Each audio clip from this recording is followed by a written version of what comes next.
5 dudes. Shout out everybody that's rocking with the Hood Journal. Stay locked in. There you go. And also a big shout out to Kiara, who's abroad in Madrid, Spain. We miss you. We can't wait for you to come back. Yes, sir. And as always, don't forget to always see things through the bigger picture. There we go. That was a good one.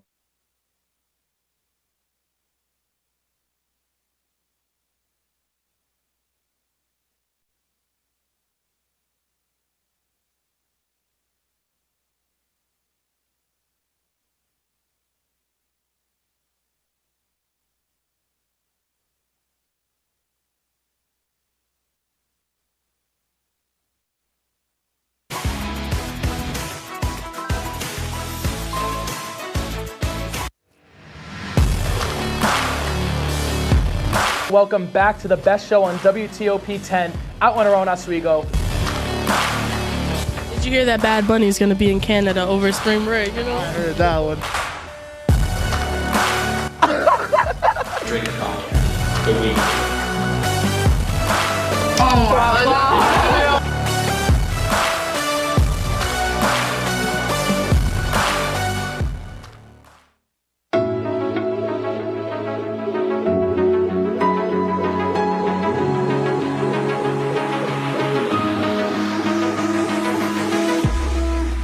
Roll it.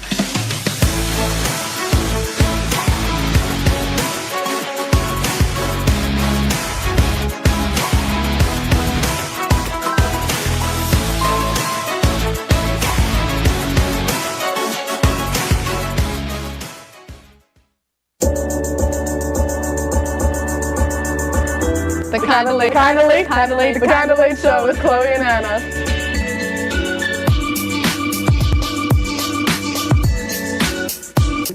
Like licorice, Twizzlers, absolutely nasty. The thought of turkey. Tonight on WTOP 10 Nightly News, the international students are rallying. But for what purpose? Oswego Health is offering new health screenings for your benefit.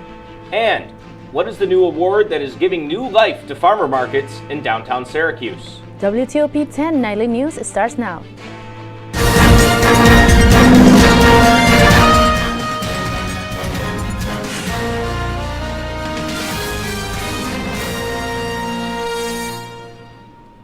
Good evening and welcome to WTOP 10 Nightly News. I'm Damon Fletcher. And I'm Rocio Trasancos. Spring break is approaching, but not all students have the opportunity to go home for break. Regardless of where you call home, all students must pay extra if you are living on campus over break. International students are venting their frustration by making posters of preparation for a protest. The poster making is being done at Funnell Hall, where students will design posters for the protest that will take place outside Sheldon Hall tomorrow at 1 p.m. Our WTOP 10 reporter, Jolie Santiago, is inside Funnell, listening to what the students have to say. How is it in there, Jolie? Hello, David and Rocio. I am here in Funnell Hall lobby. It is connected to Hart Hall. Hart Hall mainly houses a lot of international students, and that's why a lot of students are here tonight. Here behind me is a wrap-up of the presentations that they're trying to make for tomorrow's protest. Here we have the students protesting international students being charged fees to live on campus during spring break. Here we have Jamal Akin-Tukar, an international student, who is here to tell us what's going on. Jamal? Yeah, I feel like international students actually pay a lot, and the cost to go back home is quite high. And the spring break is really just 1 week, and there's really nowhere to go for majority of us. Like, not everybody has relatives in the US to go to and things like that, and hotels are quite expensive and stuff. So if they could waive the fee, it would be a real advantage. It would be really, important to us, and it just feels right to all of us, really. Thank you. Yeah, what are you expecting out of the protest? I expect the school to make the right choice. I feel like international students deserve to feel welcome, deserve to feel at home. They pay a lot tuition-wise, they pay a lot for room and boarding. Coming here from various countries, people came from Asia, Africa, Europe, all over the world. And the fact that they're here now and they have to still pay to be here is kind of... Thank you, Jamal. Back to the studio. Thank you, Jolie. Oswego Health is offering free hernia screenings to the community. This screening is an effort to help people understand they are at risk for developing chronic conditions before symptoms are present. The screening will be held on Wednesday, April 12th, at the Center for Surgical Services. For more information on the screening and how to register, please visit www.oswegohealth.org. And WTOP will continue to talk about the story that Jolie brought to us. Now let's go to the next story. Mayor Billy Barlow has announced today a new advertising campaign to promote the city of Oswego to new residents moving upstate as a result of the Micron development in Onondaga County. Some of the highlights of the campaign will be recent improvements of the downtown revitalization, waterfront development, and new recreational opportunities. This project will be brought to a final vote by the Common Council on Monday, March 13. 28-year-old Fulton man Austin Tennant has been indicted for receiving, possessing, and distributing images of child sexual abuse. Tennant will be facing at least 5 years in prison until a decision is further made about the case. Homeland Security and the Oswego County Sheriff's Office are continuing to investigate this case. Crystal Sue Seymour was pronounced deceased today by New York State Police at University Hospital in Syracuse. She was a 13-year-old student who was a victim of a pedestrian car crash. The Rome City School District posted to Facebook this morning reporting the girl's passing. The investigation is still going on. The accident occurred on March 4 on Helmer Hill Road in Rome. Governor Kathy Hochul announced that the 2024 executive budget proposals after highlighting the decrease in gun violence this past year throughout the Rochester area. The plan includes more than $20 million for public safety initiatives on the city of Rochester and Monroe County in an effort to further drive down crime. Hochul's previous plans have proved to drive down the percentage of shootings in these areas throughout the past year, as she looks to continue this trend with this new budget proposal. A spokesperson of Syracuse Mayor Ben Walsh announced he's proposing a new program to reduce gun violence. The project will be based on paying gun members to stop violence. About 10 to 20% of that budget will go towards paying 50 high-risk people $100 a week. City leaders expressed their positivity, while some councilors still have some questions about the program. The New York State Department of Agriculture announced a massive financial award to the Syracuse Downtown Farmers Market. This market is one of 11 different farmers markets across the United States to get a piece of this $700,000 reward. New York State Agriculture Commissioner Richard Ball plans the award money to help strengthen these markets across the United States and make food more available for local shoppers. Now, let's take a quick look at the weather with Storm Team 10 meteorologist Zeke Keldon. It was pretty cold out there, Zeke. What is in store for the rest of the week? Well, it's probably not the news that you want to hear. It's probably going to be more cold, but it is going to feel a little bit warmer since we'll have a little bit less wind. I'll talk about how long that cold will continue. Plus, we're tracking a potential weekend storm which could impact your plans for travel for spring break, and I'll also take a peek at spring break itself here in Oswego. Back to you guys at the desk. Coming up later tonight, people are charged with domestic terrorism in Atlanta. And an update of the Americans kidnapped in Mexico.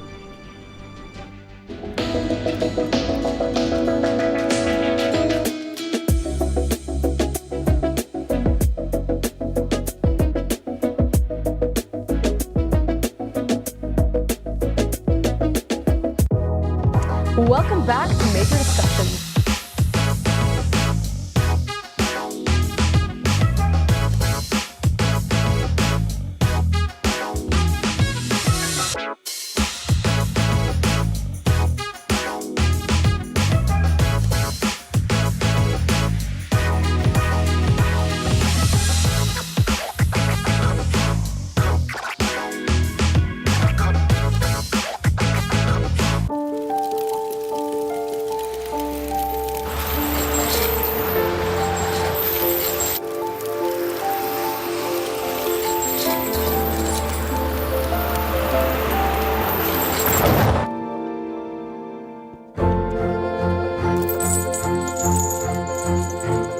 Did you know dragging chains can spark a wildfire? Only you can prevent wildfires. When I was in foster care, I never knew when I would have to move. So I always had my suitcase ready to go. Then one day I was adopted. My new parents opened their hearts and home to me. My parents cook my favorite breakfast for me every morning. My parents take me on trips I never thought I would go on. They gave me a home and an even better reason to use that suitcase. My parents aren't perfect, but they're perfect for me. Hey there, I'm Al Roker, class of 76. Yes, way back in 76. Back when the earth was cooling. You're watching WTOP.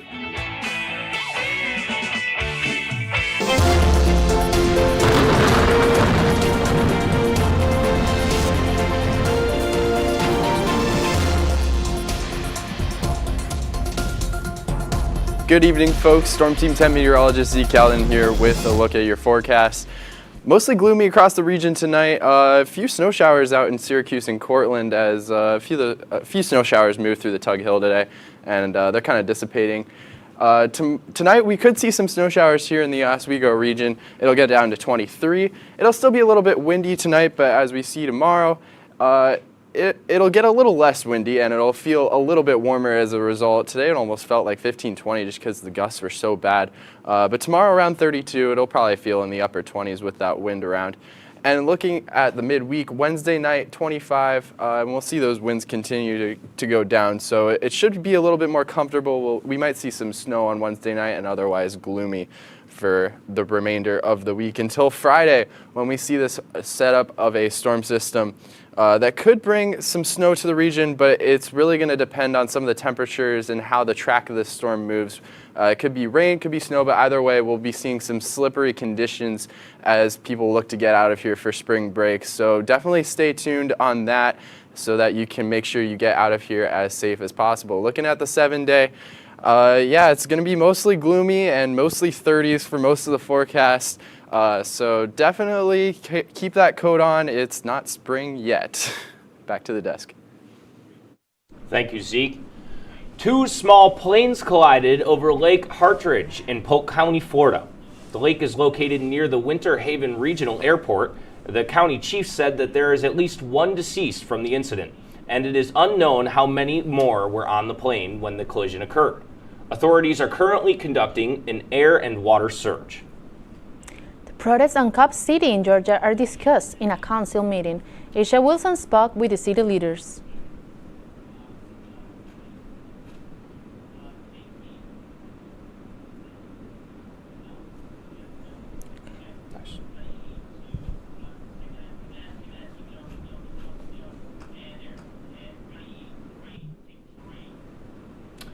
Police estimate that about $150,000 worth of damages at the site and 35 vehicles were towed.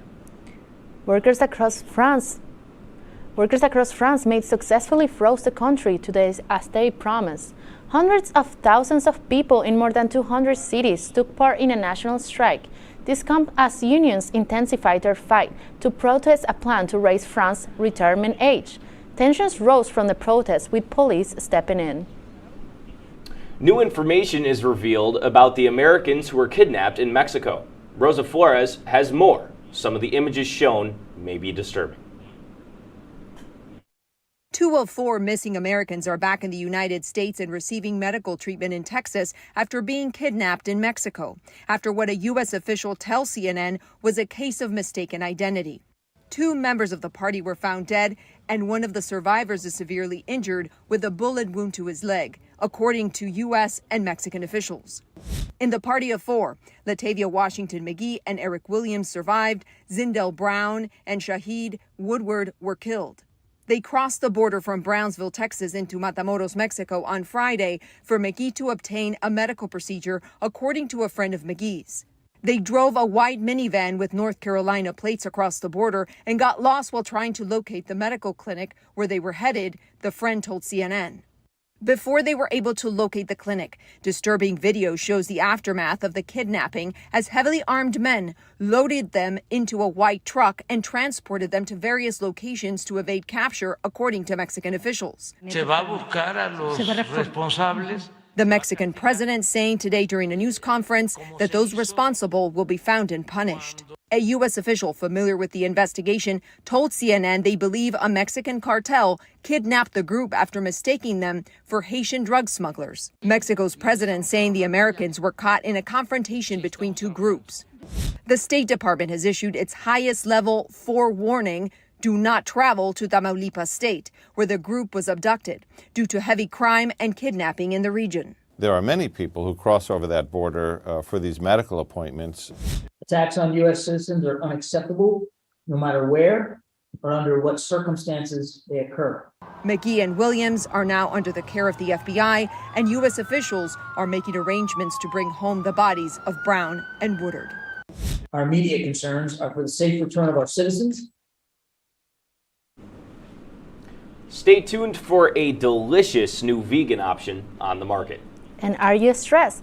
Find out which method of breathing will help you the most.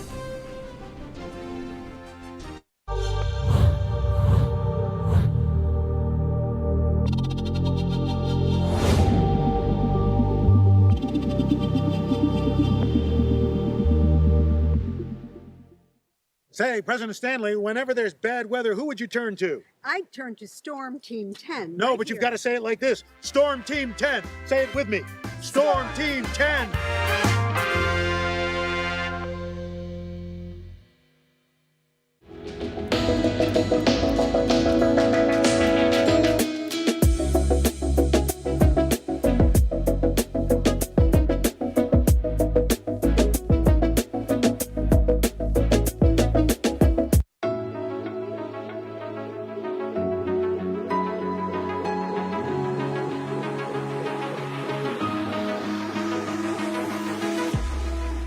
Roll it.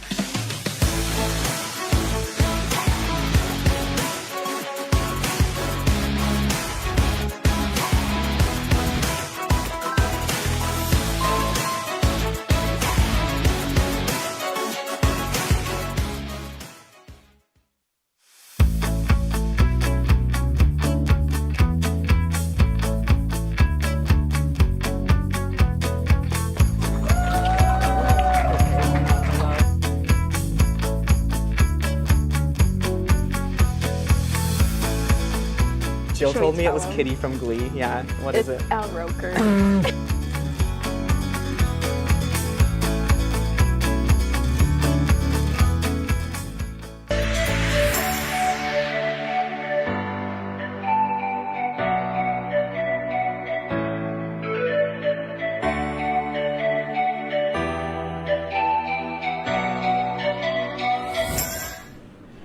Welcome back to WTOP 10 Nightly News.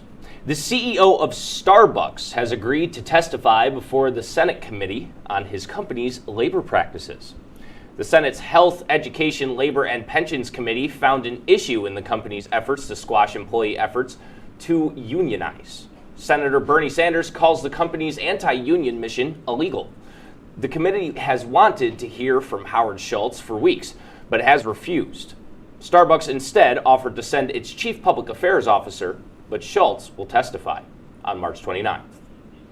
Hershey has announced that they will be releasing vegan options on their candy. The Reese's Peanut Butter Cups and Chocolate Bar with almonds and sea salt will now have plant-based options. The products are made with oats instead of dairy and are designed to still have their signature chocolate flavor. The Reese's Peanut Butter Cups will be available nationally this month and the Almond Chocolate Bar in April. It's a medicine commonly used to treat people with breathing problems, but liquid albuterol is now in short supply and the shortage expected to get even worse. It's a potentially life-saving drug. Drug that's been on the U.S. Food and Drug Administration's shortages list since October, and the liquid albuterol scarcity is expected to get worse after a major supplier to U.S. hospitals recently shut down. We want to make sure that everyone is prepared and that we get ahead of this problem before it becomes disastrous for so many people. Products from the one remaining major domestic source of liquid albuterol are on back order. Different areas are experiencing different supply issues. At Nationwide Children's Hospital in Ohio, their stock will depend on demand over the next couple of weeks. We continue to receive shipments periodically, somewhat unexpectedly, but ultimately it's something that we are continuing to monitor to make sure that we have the drug that is needed for our patients. Allergist Juanita Mora with the American Lung Association is advising her patients to make sure their albuterol inhaler is on hand and not expired. She says anyone who can't find the liquid form of the medicine can use the inhaler instead. Right now, albuterol inhalers don't seem to be impacted by the shortage. It works just as well at opening up the lungs, especially when there's wheezing, shortness of breath, cough, or inflammation of the airways. Mora says not to panic. Supply priority will be given to hospitals to treat those experiencing emergencies. If you already have albuterol in liquid form at home, there's no need to rush and get more. For Health Minute, I'm Mandy Gaither. The allergist says there are also other medications that can help, and she says talk to your doctor about the options that are right for you. The United Nations says people around the world are living longer. The organization's population division also says the gap between highly developed regions and the rest of the world is gradually closing. Global life expectancy for both men and women in 1950 was just 46 years old. As of last year, it's improved to 71 years old, and life expectancy could rise globally to 77 years old by 2050, except for in Africa. According to a new study, size may be the best way to calm yourself and relieve stress. Researchers separated more than 100 people into 4 groups. Each group had to practice either mindful meditation, box breathing, cyclic hyperventilation, or cyclic sighing. Researchers then assessed mood, anxiety levels, and sleep behavior after each breathing or meditation session. They found that all forms of breathing and meditation improved mood and anxiety. They also found breathing was more effective than meditation, and sighing made the most difference. Coming up in sports, Luke Ratty has the latest. Luke, can you give us a quick preview? Hey guys, lots to cover from the last week, including a SUNY hockey championship that went down to the wire and an important win for the Syracuse Orange. All that and more after the break.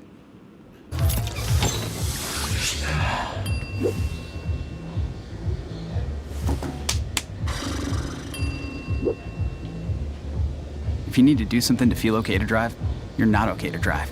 Don't drive buzzed.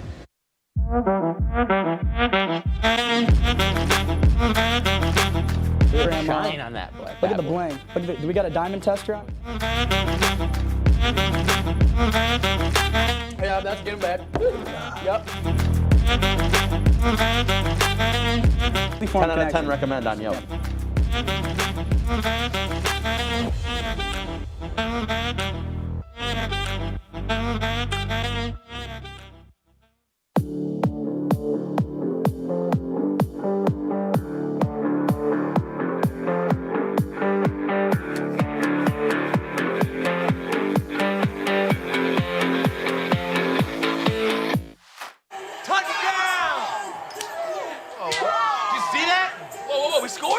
We're going to the playoffs. I can't believe I missed that.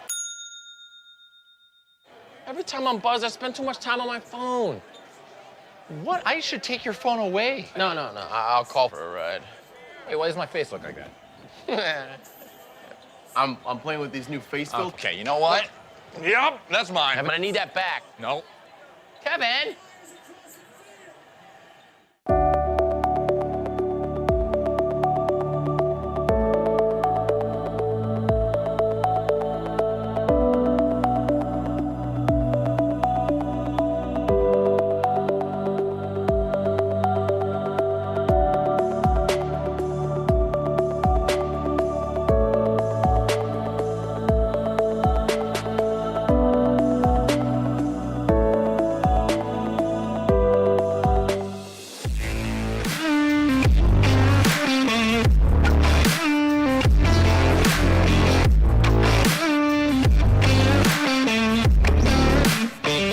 Welcome back. I'm Luke Ratty. here with your Tuesday night sports report. A game that was highly anticipated by fans all over Oswego ended with a devastating finish to another Lakers season, as the Plattsburgh Cardinals would go on to defeat the Lakers in the SUNY Championships with a final score of 2-1. An early goal by Cardinals player Adam Tredowicz, followed by an empty net goal by Carson Gallagher, would be the difference in this game. Another season in which the Lakers came so close just to fall short. They'll hope for better fortune next season. The Lakers men's basketball team, however, has been on an absolute tear. After having won the SUNY Championship game 2 weeks ago against SUNY Brockport, Oswego has stayed hot with 2 more wins to keep their hopes for the NCAA tournament alive. Their most recent victory came against John Carroll, as the Lakers won 66-61 behind Devin Green's impressive 21-point showing. Only Randolph-Macon College stands in Oswego's way as they hope to advance to the NCAA tournament with a win this upcoming Friday. The Syracuse Orange were finally able to get back in the win column last Saturday with an impressive 72-63 victory over the Wake Forest Demon Deacons. Jesse Edwards of the Orange put the team on his back, scoring 27 points and getting a remarkable 20 rebounds in the contest. Judah Mintz put some magic on display with an impressive 17 points, as Syracuse would get a much-needed win. The Orange need a lot to go their way if they hope to qualify for the 2023 NCAA tournament. The New York Football Giants finally gave in to quarterback Daniel Jones' demands earlier today and made him a deal. Jones signed a contract for 4 years at $160 million, with $82 million guaranteed and $35 million in incentives. Running back Saquon Barkley wanted to stay and keep Daniel Jones as well, so he agreed to receive a franchise tag to play another year in New York for $10.1 million. The Giants can only hope that Jones will be able to replicate last year's performance and truly earn his money. It was an exciting game between the Oilers and Buffalo Sabres last night. First period, 8 minutes in, shot won't go from McLeod, but Connor McDavid puts it in for his 53rd goal on the season to give the Oilers a 1-0 lead. Later in the second period, game tied 1-1. Pass comes out to Derek Ryan, and Derek Ryan makes no mistake. Puts it in to tie the game up 1-1 and get the Oilers right back in it. 2-1, third period, 30 seconds gone by. Sabres looking to tie it up, and Dylan Cousins with a spinorama spectacular to tie the game right back up early in the third period for the Sabres. But Connor McDavid has been just different this year, finding a way to pull off another Houdini act and beat Craig Anderson to give the Oilers a 3-2 lead. McDavid's 54th goal on the season, which leads the NHL, and his 124th point is his new career high as the Oilers win this game 3-2 against the Buffalo Sabres as they continue their playoff push. Man, see, I don't know if it's just me, but I feel like the Buffalo Sabres can always contend until it comes down to the third period. Yeah, they'll keep you interested, but then they'll just find a way to let you down at the very last second. Yeah, it just makes me really want to watch some hockey, right? Especially coming in here, the Oswego Lakers this past weekend, too. Of course, Crazy. Of course. Right behind the net. I could not believe they came in here. Came in earlier this semester, whiteout game. Watched them just almost blow Plattsburgh right out of the water. I thought that we almost had it in the bag, but yes, all signs pointed to them taking the dub. Did you guys come down to the whiteout game this weekend? I wasn't able to go, and from what I've heard, it was like sort of disappointing just because it was a bad loss to Plattsburgh in the SUNY. It's just not the way you want to end your season at all. But in good news, my Giants have kept Jones. They're hopefully going to keep Saquon, so I'm happy about that. I still have no idea what the Packers are going to be going on with Aaron Rodgers here. Speaking of New York, apparently he's down here visiting right now. Oh, really? Yeah. Yes, the Jets are a very likely target for Aaron Rodgers, along with Derek Carr, too. Could go both ways. Awesome. So speaking of sports, actually outside of sports, what are we thinking of for the weather going on to this weekend here? It's going to be more of the same, less wind, which will make it feel a little bit warmer, but otherwise it's going to be most of what we've seen all winter is just clouds and relative cold. It's going to be around freezing point. Keep an eye on Friday and Saturday when you're headed out. It could be a little slippery with a potential storm system coming in, bringing in snow or rain or potentially both. So definitely check your weather app or check here at WTOP 10. Definitely keeping my Yeah. salt in my front door to put out on my steps and everything, you know. Yeah. Yeah, and please be aware if you're driving home, Yeah. it might get dangerous. Awesome. Stay safe. Well, that's our report for tonight. Be sure to stay tuned for Dom's Dinner Bell. Thank you for watching. Have a great night, everyone. Thank you.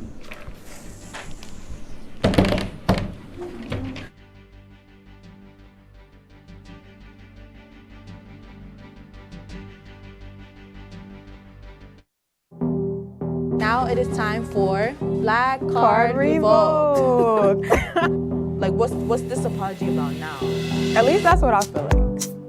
I don't know. I thought it was cute. You know? I thought it was too. Yeah. Okay, so what about this black lace ensemble? You did a little song. Yeah, I see it. You did a little something. Yes. I'm gonna figure it out though. But it won't Breathe for the swag. Yeah.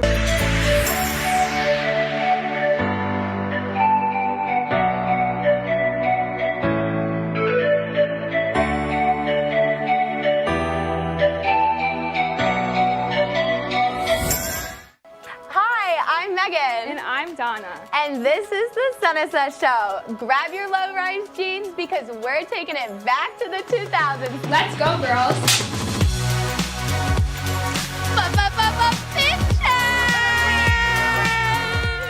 Uggs and low-rise jeans. Together. One of the boys. Boy. Sorry, it's my agent. He told me that you're canceled. Shebangy.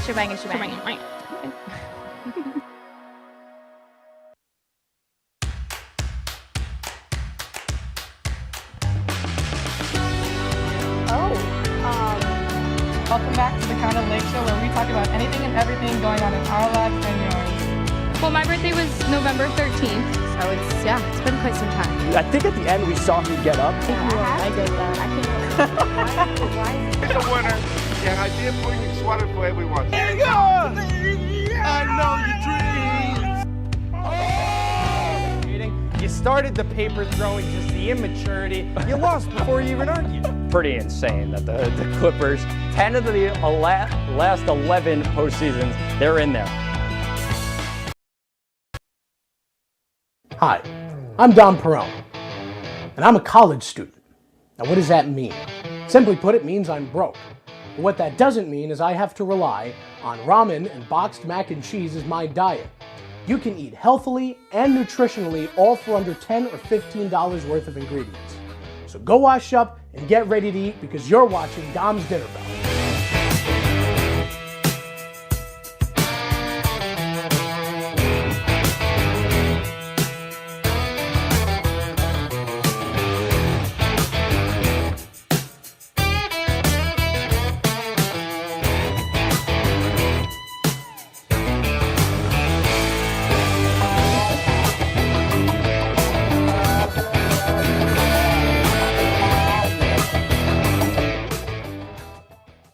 So, what we're cooking today is going to be Italian-style stuffed peppers. And all you need to cook that are going to be 2 green bell peppers, 1 small yellow onion, 2 cloves of garlic, 1 bag of 1 bag of going to be cooked rice, boil-in bag, a jar of tomato sauce, shredded mozzarella, Italian seasoning, and a pound of ground beef. Now, these 2 green bell peppers only cost me 68 cents a piece at Walmart. This bag of rice came in clutch. You get a box of them for $2 and you get 4 bags of rice per box. Now, these cloves of garlic, you can get a head of fresh garlic for only 99 cents at Price Chopper, Walmart, Aldi, and this will be so much better than any kind of minced garlic or garlic powder you could ever use, and it's cheap and delicious. This yellow onion only costs you about 33 cents if you buy a big bag of them at Aldi for only about $2.50. And of course, the mozzarella cheese only ran me about $3. The Italian seasoning, while use a bunch of different seasonings, is great if you're sticking on the cheap because you can get this stuff for $1 and it'll last you forever. I'm pretty sure the bottle that I'm using is older than the camera that we're using to film this show. Yeah, that's what I thought. And of course, this pound of ground beef did run me about $4.50, and proteins will almost always be the most expensive part of your dish. But that's okay, because this could feed you for 2 nights in a row or dinner for lunch. So let's get cooking. So, first thing you want to do with these stuffed peppers is preheat your oven to 400 degrees and make sure that your water for boiling the rice is ready to go. So I put it on high on this back burner here to get it ready to go. Next thing you need to do, though, is start to prep your vegetables. And what you got to do with these is take a nice sharp knife and cut down right at the top there, and then you remove this little ring here, and you remove the stem. You don't want any of those when you're cooking. Next, you have to remove the membrane. And now this is where you have to be careful. What you got to do with the membrane is get right along the edge there and swipe that away. Get along this edge here, swipe it there, and then you get it on that end as well. Then what you can do is reach in and just pull it right out. All your seeds come out whole, and you're able to put this down. This is a little snack.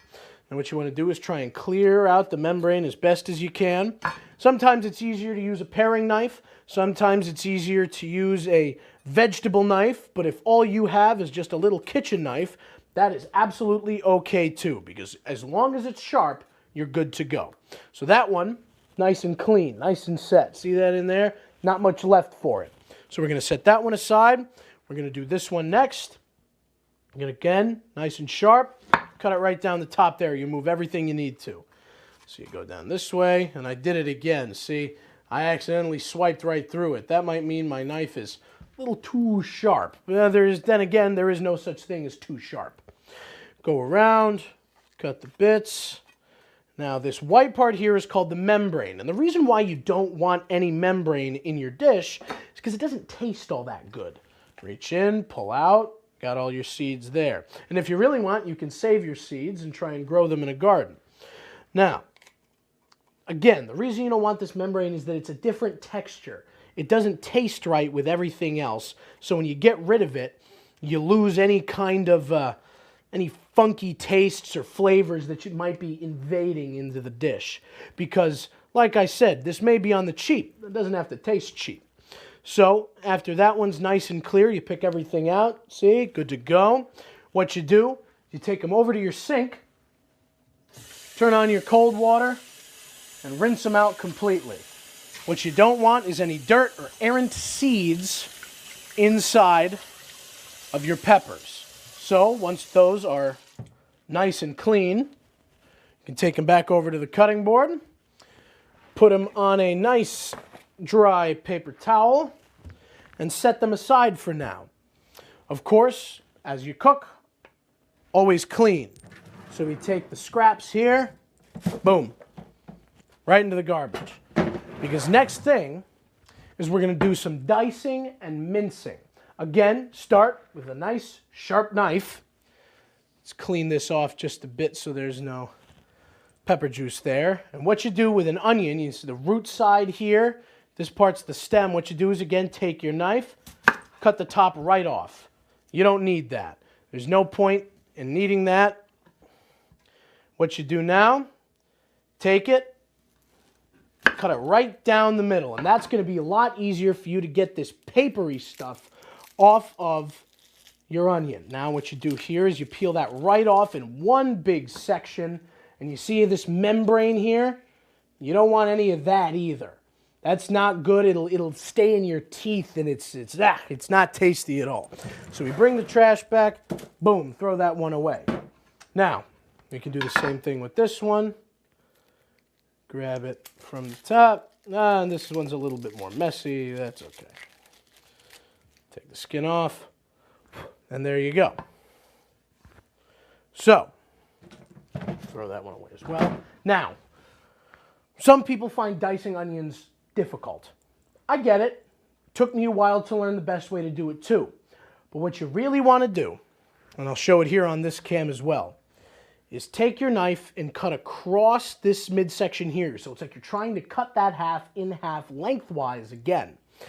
But first, take your knife and run the sharpest bit up to the edge of the onion, just up here. So you're getting little columns. And in those little columns, once you have those, you cut it flat down this way as well. Remove that little errant bit of onion paper. And then when you've got it all set, chop across the onion and you've got perfectly diced little pieces. No fuss, no muss, no coconuts. So with this little root bit end here, toss that. You don't need it anymore. Now, with those set, we can then prep the garlic. Now, garlic, some people get a little wary about because it's so small and it's so hard to cut.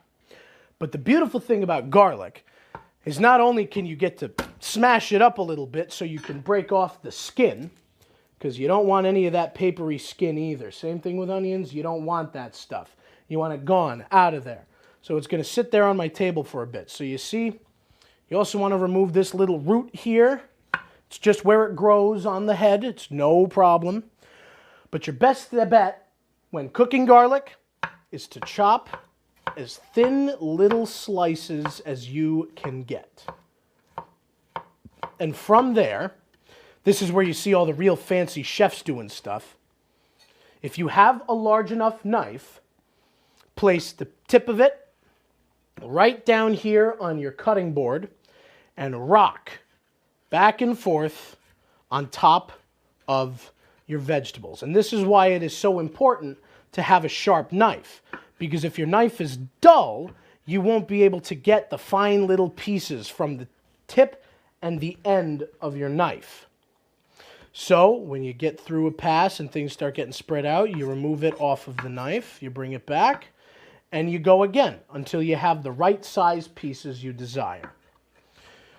And as we continue to do that, our water is getting ready for the rice.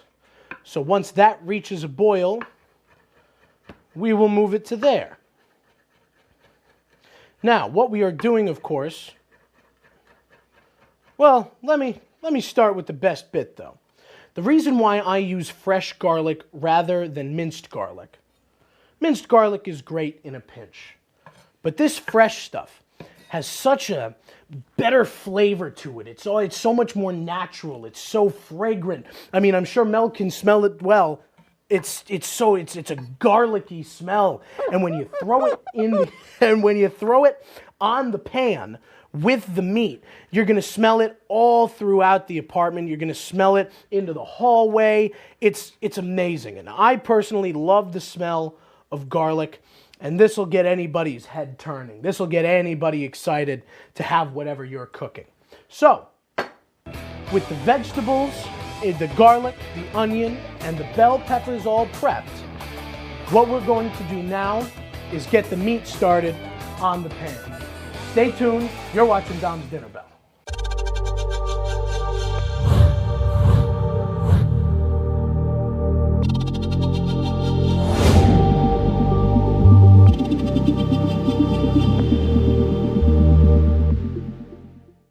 Say, President Stanley, whenever there's bad weather, who would you turn to? I'd turn to Storm Team 10. No, but you've got to say it like this. Storm Team 10. Say it with me. Storm Team 10.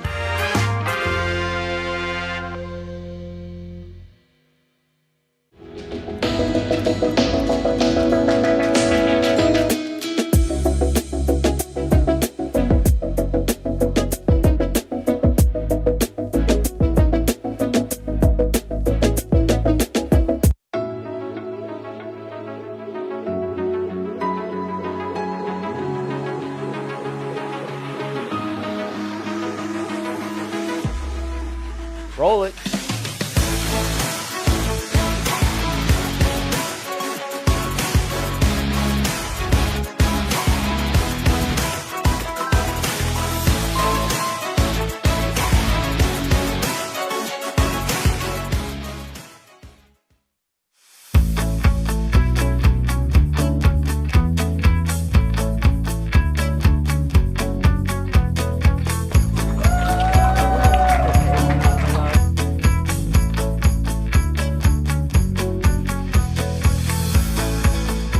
Jill told me it was Kitty from Glee. Yeah, what is it? It's Al Roker.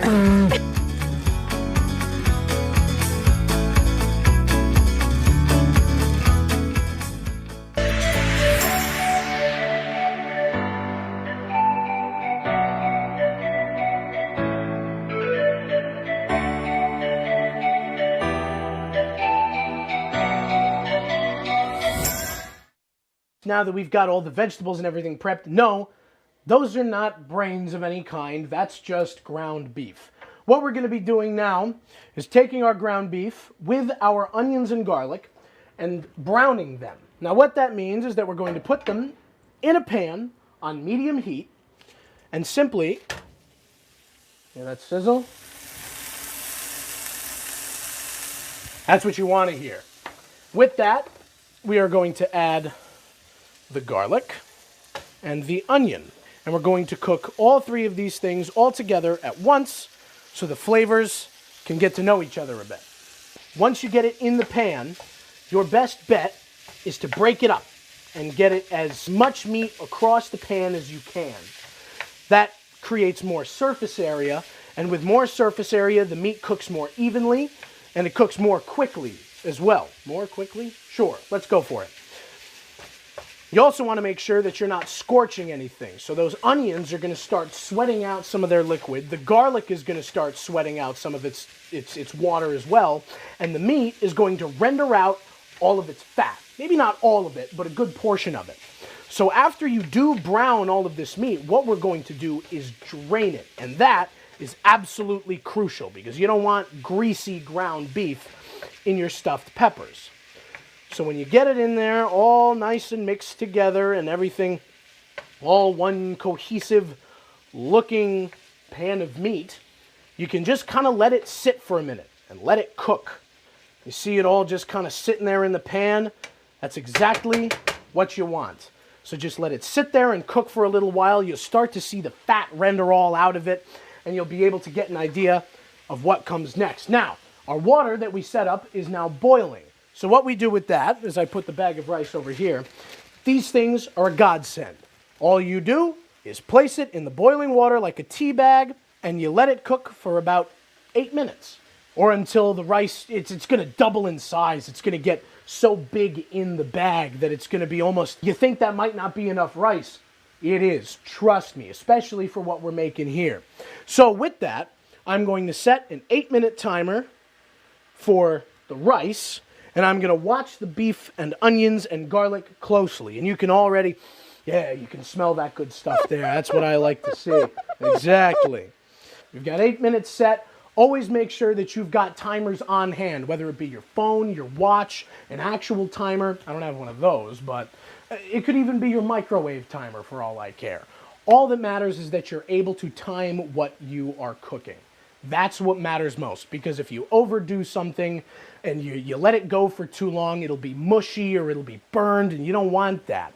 If you underdo something, then you've got crunchy rice and raw beef, and that's not good when you're working with ground beef. Now you see, as I was saying, we've got it all mashed out and ready to go here.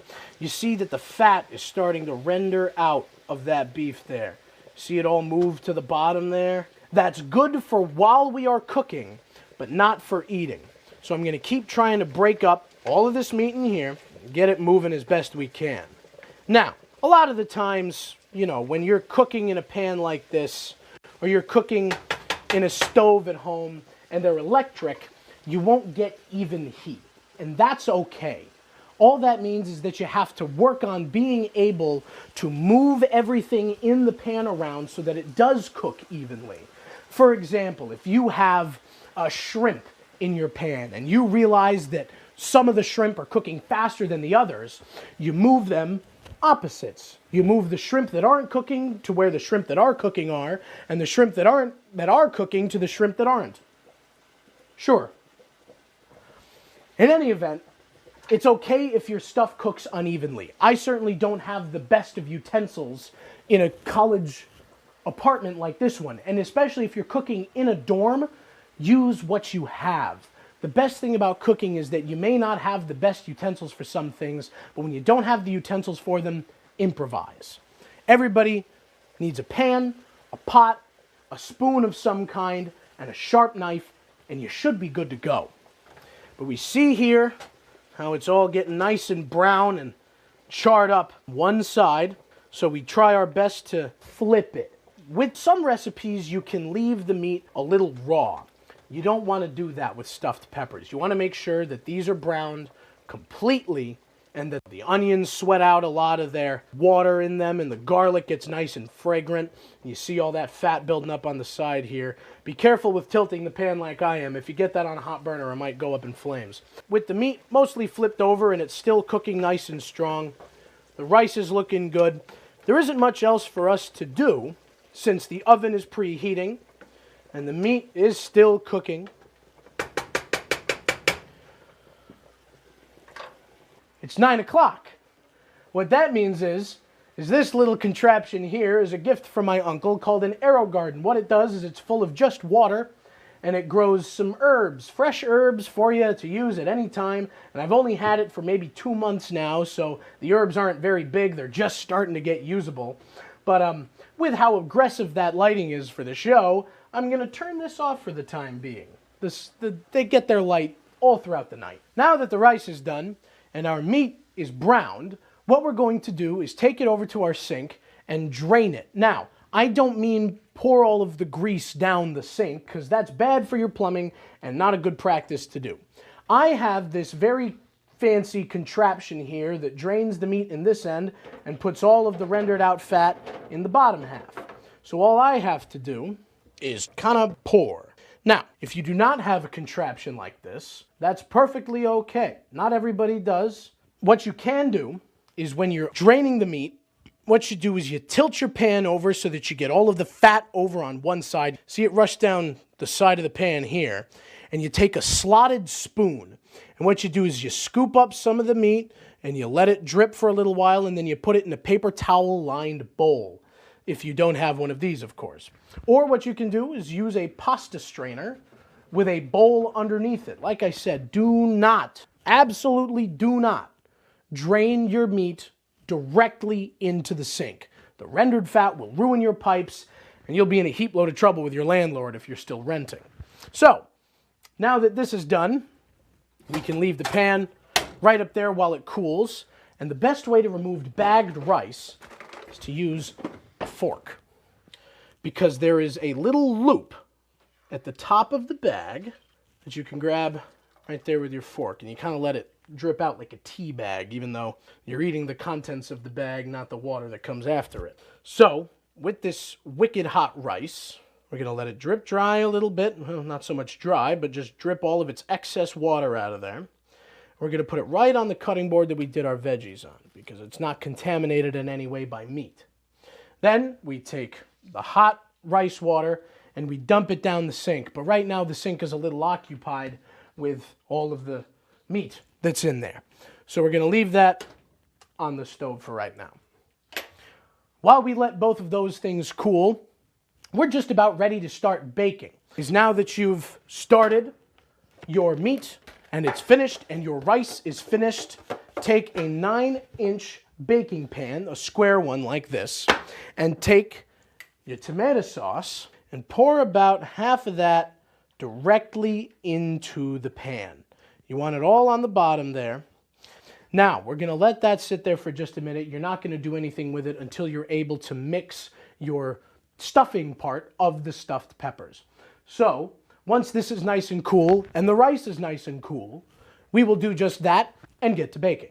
Now that you've got your rice and your meat mixture in the bowl here, you want to add your spices. Now, don't be too shy with the spices. What you want to do is add about a tablespoon of Italian seasoning into this mix here, because I haven't added any salt or pepper into the mix itself. You can even add a little more if you want, make it really flavorful. Next, all you got to do if you use your Italian seasoning is a little freshly ground pepper. And if you don't have freshly ground pepper, you can pick up the pre-ground stuff at the grocery store. You can just get these for about $2 at Aldi. And of course, a little freshly ground salt.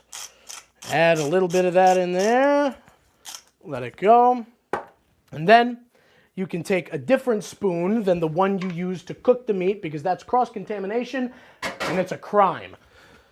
It's not actually a crime. But what you want to do next, mix together all of that good stuff there, get those flavors working.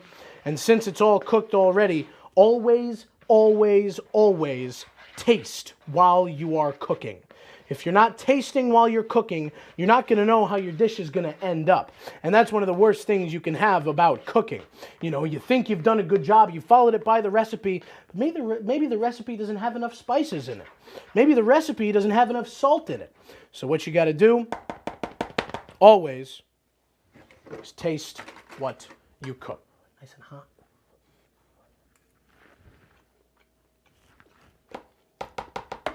And that's doing well. So if you need to add things, like I think that needs a little more on the Italian side, add a little bit more of that, maybe a little more pepper. Doesn't need any more salt. Tasted like there was a lot of good salt in there. So you re-season. After that, we stuff.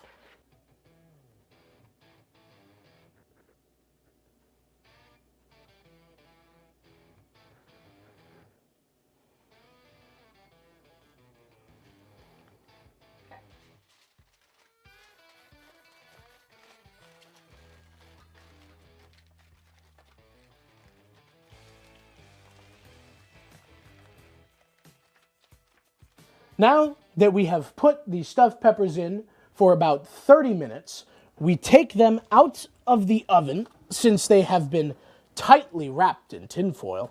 And you can already smell it. The peppers have been nice and cooked well. Now we have to be very careful with getting the tin foil off. Wonderful thing about tin foil is that it does not retain heat as well as a pan itself. So we pull it back. And look at that. Unfortunately, we've had a little bit of stickage on the top there, but that's okay.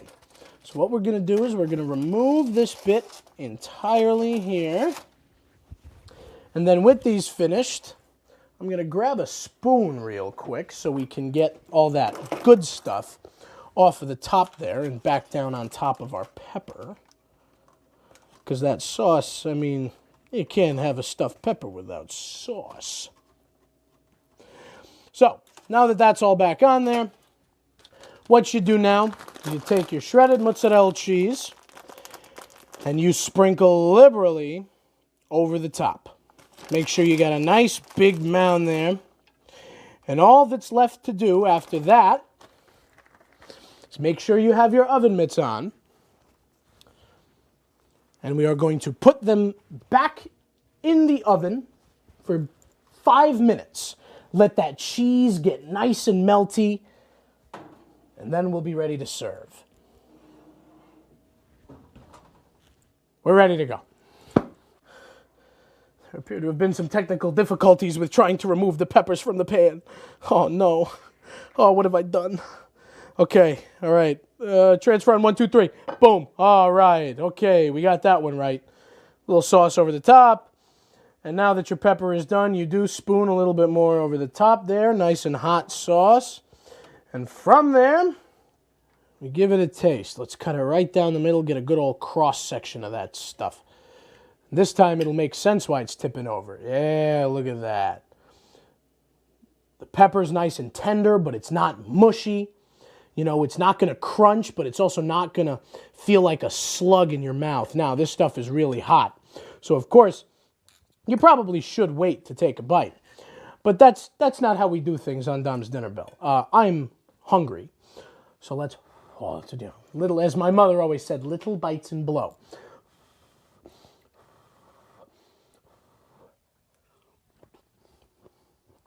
See? It's fantastic. And in just about an hour, you got yourself a home-cooked meal that tastes great. It can feed you for more than a day. And if you stretch it out, all for under $15. This has been Dom's Dinner Bell. Thank you, folks, for joining. And I'll see you next time. Who knows what we're going to cook?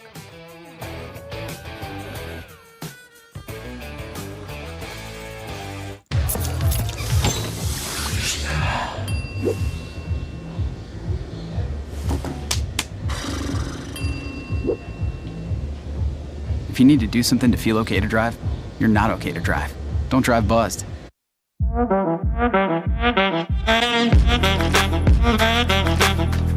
Shine on that black. Look at the bling. Look at do we got a diamond tester on?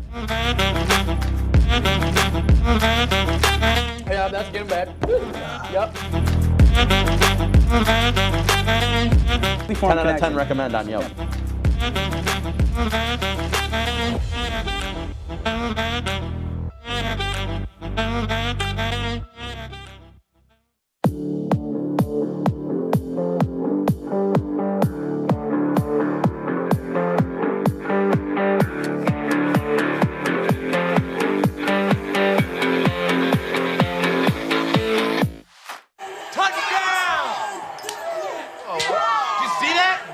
We scored? Yeah, we scored. We're going to the playoffs. I can't believe I missed that. Every time I'm buzzed, I spend too much time on my phone. What? I should take your phone away. No. I'll call for a ride. Hey, why does my face look like that? I'm playing with these new face filters. Okay, you know what? Yep, that's mine. I'm gonna need that back. No. Kevin!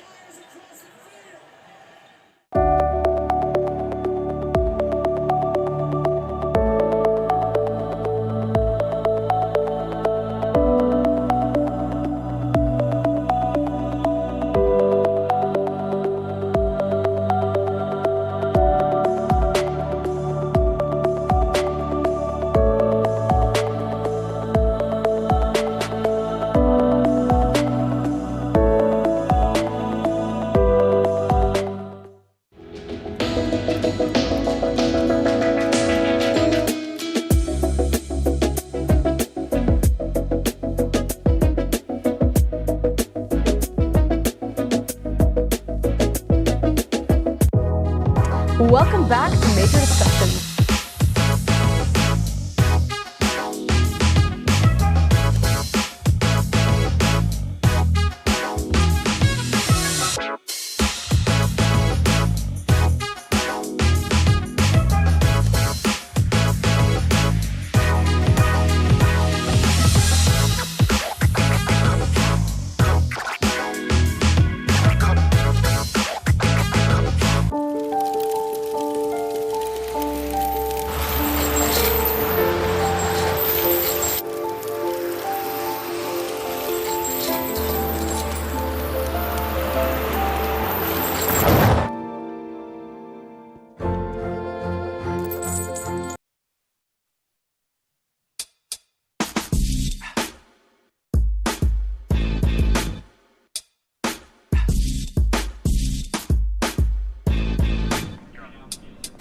Hello everyone, good evening and welcome to The Bigger Picture. I'm Kiara Montero. And I'm Matthews Frank.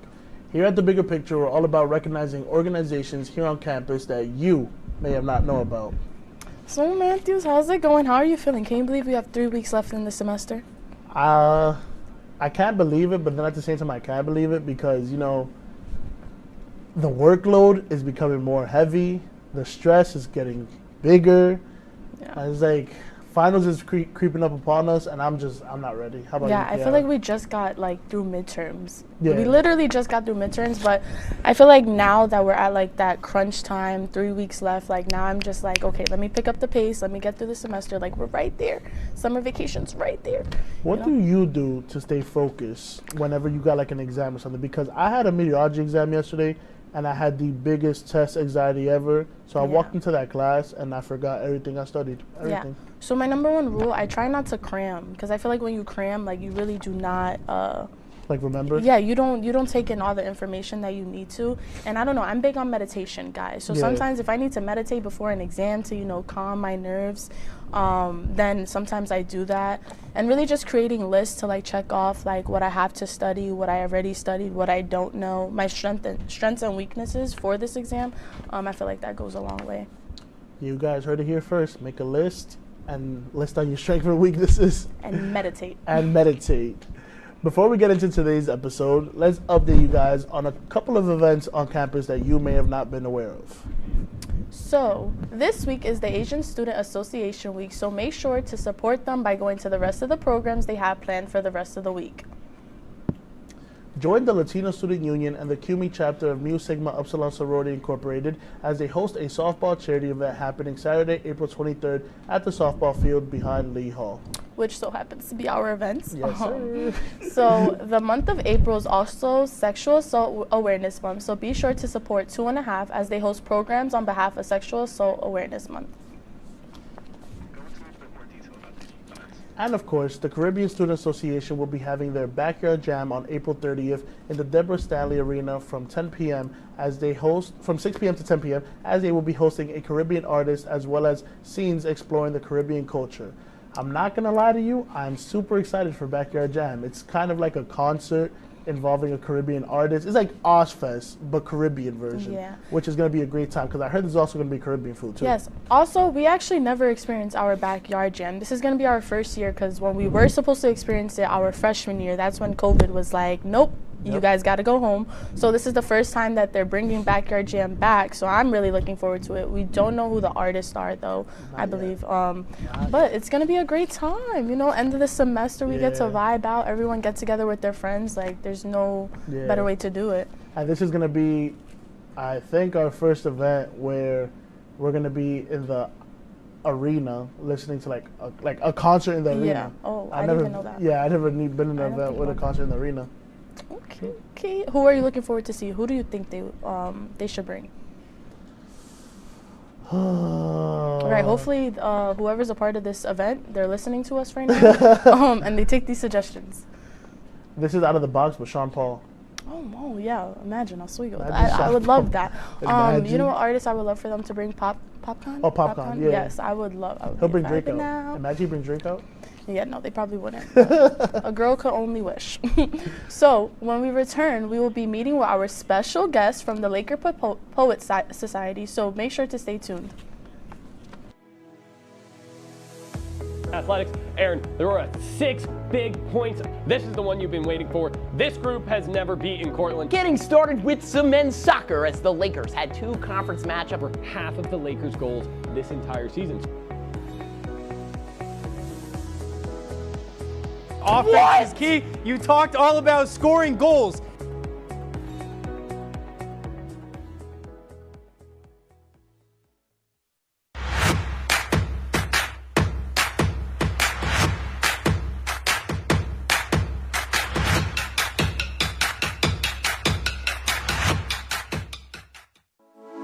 Good evening and welcome to WTOP 10 Nightly News. For the governor race with a strong lead, former Governor Andrew Cuomo is... Barlow announced the completion of a large building mural in downtown Oswego. The renovations on the Hewitt Union Building, turning it into the new Hewitt Hall. And as we move into tomorrow, that rain is going to be in our area. Moving to the Diamond now, as Sweet Caroline got a lot sweeter last night.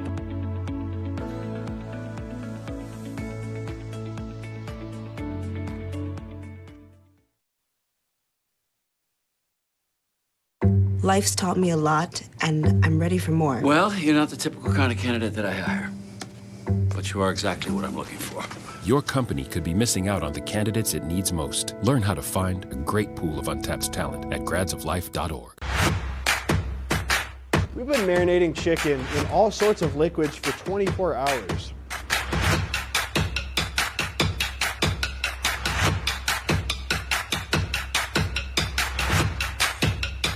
These are vitamins and minerals and things that you need, nutrients.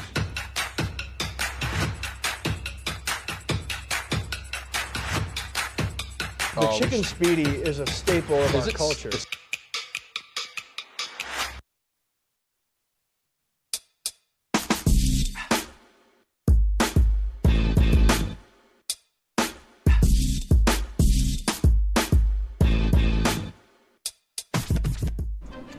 Hello and welcome back to The Bigger Picture. Today we have the Laker Poets Society. Now, the Laker Poets Society is a shadow organization made to prioritize the use of writing of all types and spoken word for expression and sharing the feelings through a community. So today, representing the Laker Poets Society, we have founder Ricky Stratton and co-founder Harain Daly. Welcome. Thank you guys so much for having us. As you said, I'm Ricky. I'm Harain. And we're the founders of Laker Poets Society. How you guys feeling? Semester winding down. What's going on? You guys have some big accomplishments this semester. You guys both published books. We're gonna get into that later, but you guys should be feeling good. How, you know? No, I'm just exhausted. Yeah. Like, besides Laker Poets, like, we're kind of heavily involved on multiple other things on campus, so it was a lot going on. We really didn't catch a break. We barely even got to focus on Laker Poets in general, but I would say that I've survived, and that's what I feel is most important. How about you? I mean, yeah, I feel the same way. Like, we're doing so much stuff, but we're also putting ourselves into all of that. And so, like at this point, we're just tired from everything that we're just doing and really trying to get to the end of the semester. You guys are like pushing through. You're like we're right pushing here. through, yes. And that should be your motivation. Just knowing that like summer break is what, 3 weeks away, 4 weeks away. I think it's 3 weeks and a half. Yeah. Hopefully. I didn't think about it. That is the longest break I've ever heard of. Yo. Need that break. Need it right now. Yeah. All right. So I guess we can start diving in with the questions. So the both of us and the audience would like to learn more about the Laker Poet Society. When did you guys start up, and what made you guys want to bring this organization to campus? Because it is fairly new. So it all started with an idea. I mean, honestly, you basically have to explain how you even got here for me to explain it, really. So really, me and Ricky both wanted to come to Oswego from freshman year, but I decided to stay in the city. While I was in the city, I stayed in contact with Ricky, and I kept asking Ricky, what type of poetry organizations do they have on campus?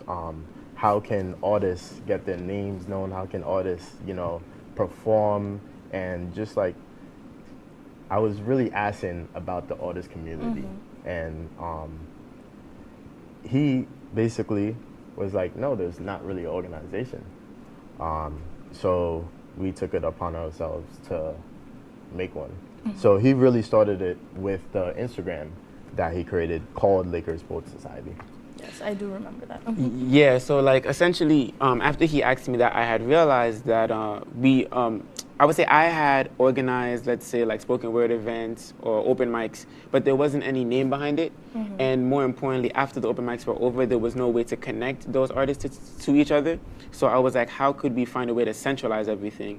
And so I basically asked a friend of mine from high school to make the logo. And the logo is literally just a picture of me, like an animated picture of me with like different poems that I'm putting into like an Instagram box. And that's kind of the idea for the Instagram. Crazy enough, you even featured on it. And that's when I realized that the idea was going to work. I would just ask certain poets to submit DMs of poetry they wanted to share. Then I'd ask them if they want their names or tags on it. And if they said yes or no, I would just post it so people would get more comfortable sharing their work. Yeah. I feel like you guys don't even understand like how much that did for like people like me. So little fun fact, I do enjoy writing poetry, but I was never comfortable in sharing pieces. Like it was kind of just a gift from me to me, Yeah. So I kind of just like took it upon myself and kept that to myself. But then I was like, some people, when I did share my writings, like people actually like related to it. They were like, this is really good. I'm like, okay, maybe I got a little something going here.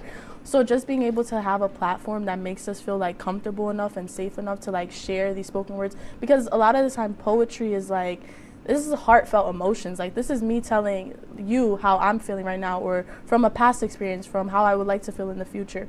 So just being able to do that, like that goes a long way. And from one little writer to another, I'm really appreciative of bringing this about. To add on, I personally feel like if it wasn't for you guys, we'll still have a lot of writers who will be like secret, or like they wouldn't. Yeah, like yes, there's so many people I didn't know that write on this campus, and they're really talented writers. And so many people weren't comfortable enough to like come forward and be like, hey, I have a talent, I want to share this gift with you. And it really took Ricky and Harain to like bring us like it's all together. Because now, literally everyone writes some bomb poetry. I'm not gonna lie. There's be some poetry from people on this campus where some hit the heart, some make you laugh, some make you cry. I'm not gonna get into more deeper than that, but like they hit the spot. That's really the beauty of it. So I do want to know, like, how long have you both been writing poetry? What purpose does it serve in your life? I'll let you start with that since you've been writing longer than me. Okay, so again, it all started with an idea. I was actually abroad when I started writing. I had been in Ghana. I had been in Ghana for about 4 years at the time, and I had realized that I had really missed home, because I was born here and stuff, and I hadn't visited in that whole time frame. So I wrote a poem called Memories, where I was just telling a story of like the things that I missed the most about being back in the States. And from there, I was like, wait, maybe this could continue into a different direction. So I actually thought I was gonna get into songwriting instead, but I can't sing. So, like poetry is basically music with no vocals. So I was like, let me just keep writing poetry instead. I even thought of being a ghostwriter, but as my poetry topics kept changing and I came back to the States, I realized that I think it's something about getting on a stage and just moving people just with words that really has a place in my life, and that's kind of where the poetry really came from. Okay. For me, it's actually really, really weird how I started writing and how I started writing poetry, which is two different areas in my life. Basically, I always liked writing since school, always liked writing essays, especially in middle school. I actually came up with the idea to like write a book in like 8th, 7th grade, brought it to my teacher. Yeah, brought it to my teacher and everything. Gave her all the ideas I had, and I was working on it, but I lost the book. But basically, I hated poetry until like high school, where I got heartbroken, and That'll do it. Yeah, that just lined up with me taking a creative writing class that was teaching me poetry at that right exact time. And so I basically put myself into that writing, and I realized how easy it was for me, but how much fun I had, and how I was able to just let my creativity play on the page. And after that, I kept on writing, and then I met Ricky here at Syracuse, and me meeting Ricky basically told me, yeah, you should keep on doing this, because I met Ricky, who was already a poet, and he just inspired me to keep on going where I was going. That's amazing. I feel like a lot of us can relate to Harane's story about like not liking poetry, because it is something that it's not easy to just sit down, write, boom, you're done. I've tried it myself, and it's like, no matter how much time I put into it, it's like I feel like it doesn't come out the way I would have expected it to come out. But then, of course, like both of you said, with just time and patience, eventually it does come out. And I feel like you guys could get deeper into this, but I don't feel like poetry is all about like what we imagined when we were kids, where it's all about rhyming things and like Dr. Seuss and it's not all about that. I feel like it's on a deeper level. It's like what am I trying to say? It's like an open diary. You're being open to everybody. You're letting people know the truth about you and stuff like that. And it's not just all about like, green eggs and ham and stuff like that.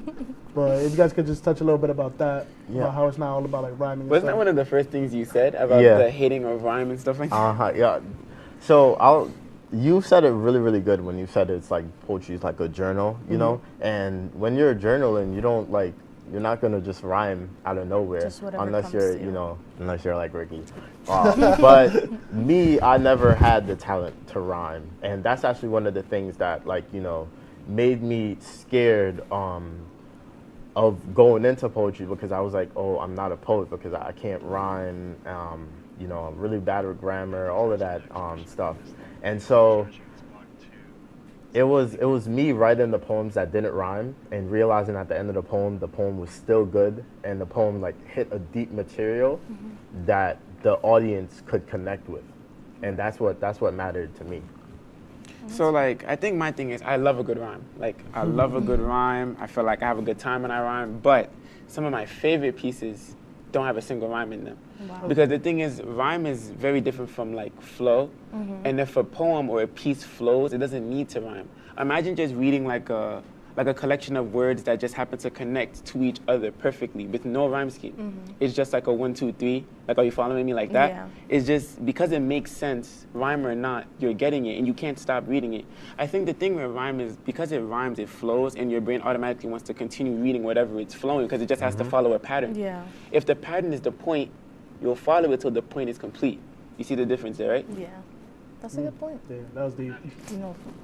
All right, so I know there's, like we mentioned earlier, there's a lot of upcoming people who want to get into writing and stuff like that. They're just afraid or curious how to start. So what advice would you give to those who want to start, or how to start? How did you guys do it?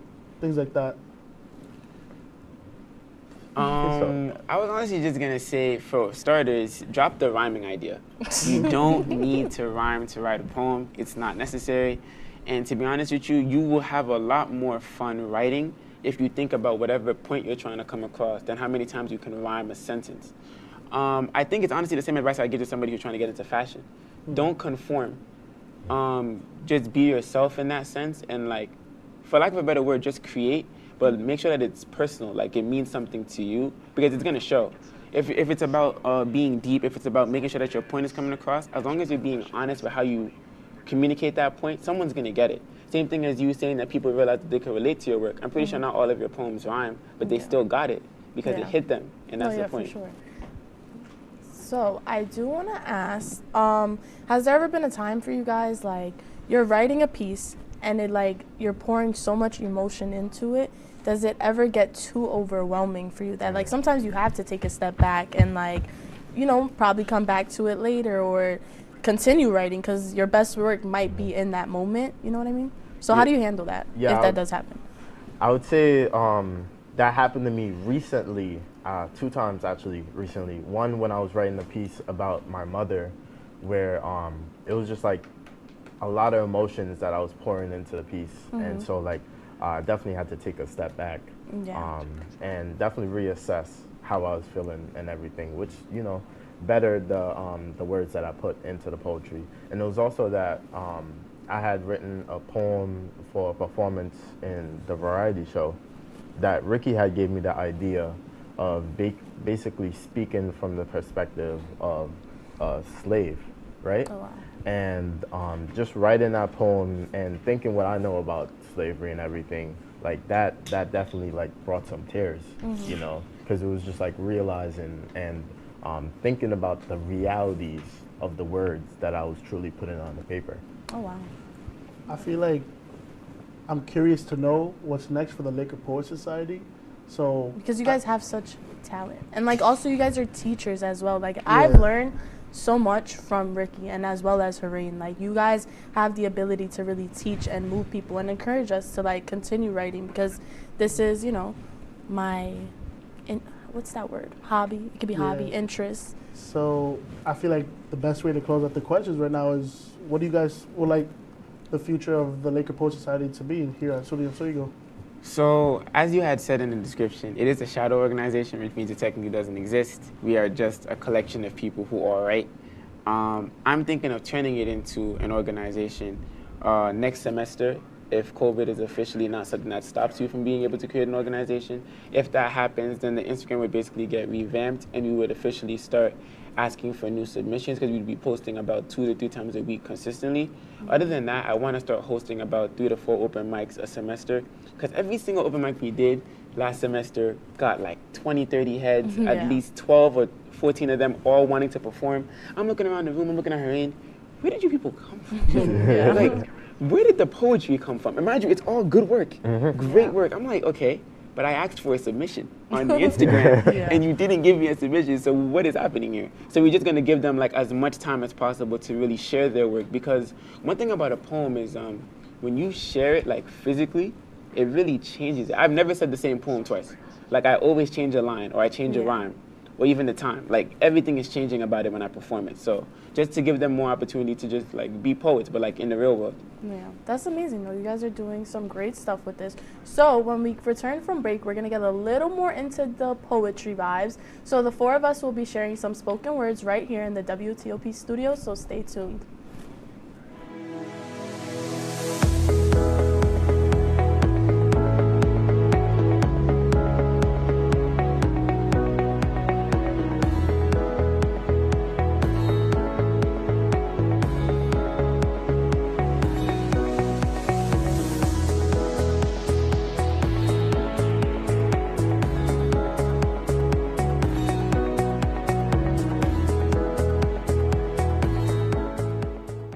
This job looks perfect. It says you need a high school diploma. You've got one of those, right? Skip the drama. Get your diploma. I got that. Find free adult education classes at finishyourdiploma.org.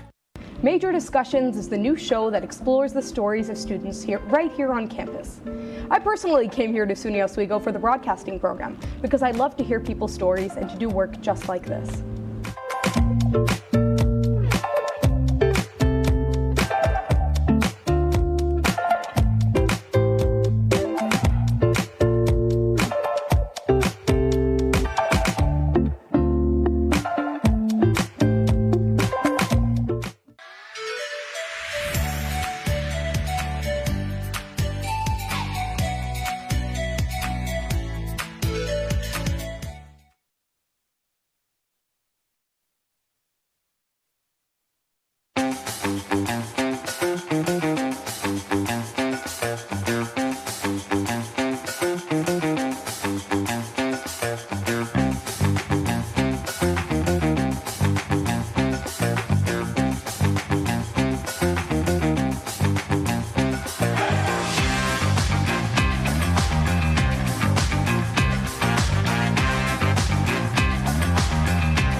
Welcome back. To close today's episode, we'll be sharing some poems that both myself and Kiara put together for today's episode, as well as Ricky and Harain sharing some of their pieces from their newly published books. All right, so I guess I can go first. Yeah, you can go first, Matthews. Kinda Thank you for this. volunteering yourself. I didn't have to ask. All right, so my piece is called Boy, based on my relationship with my dog. All right.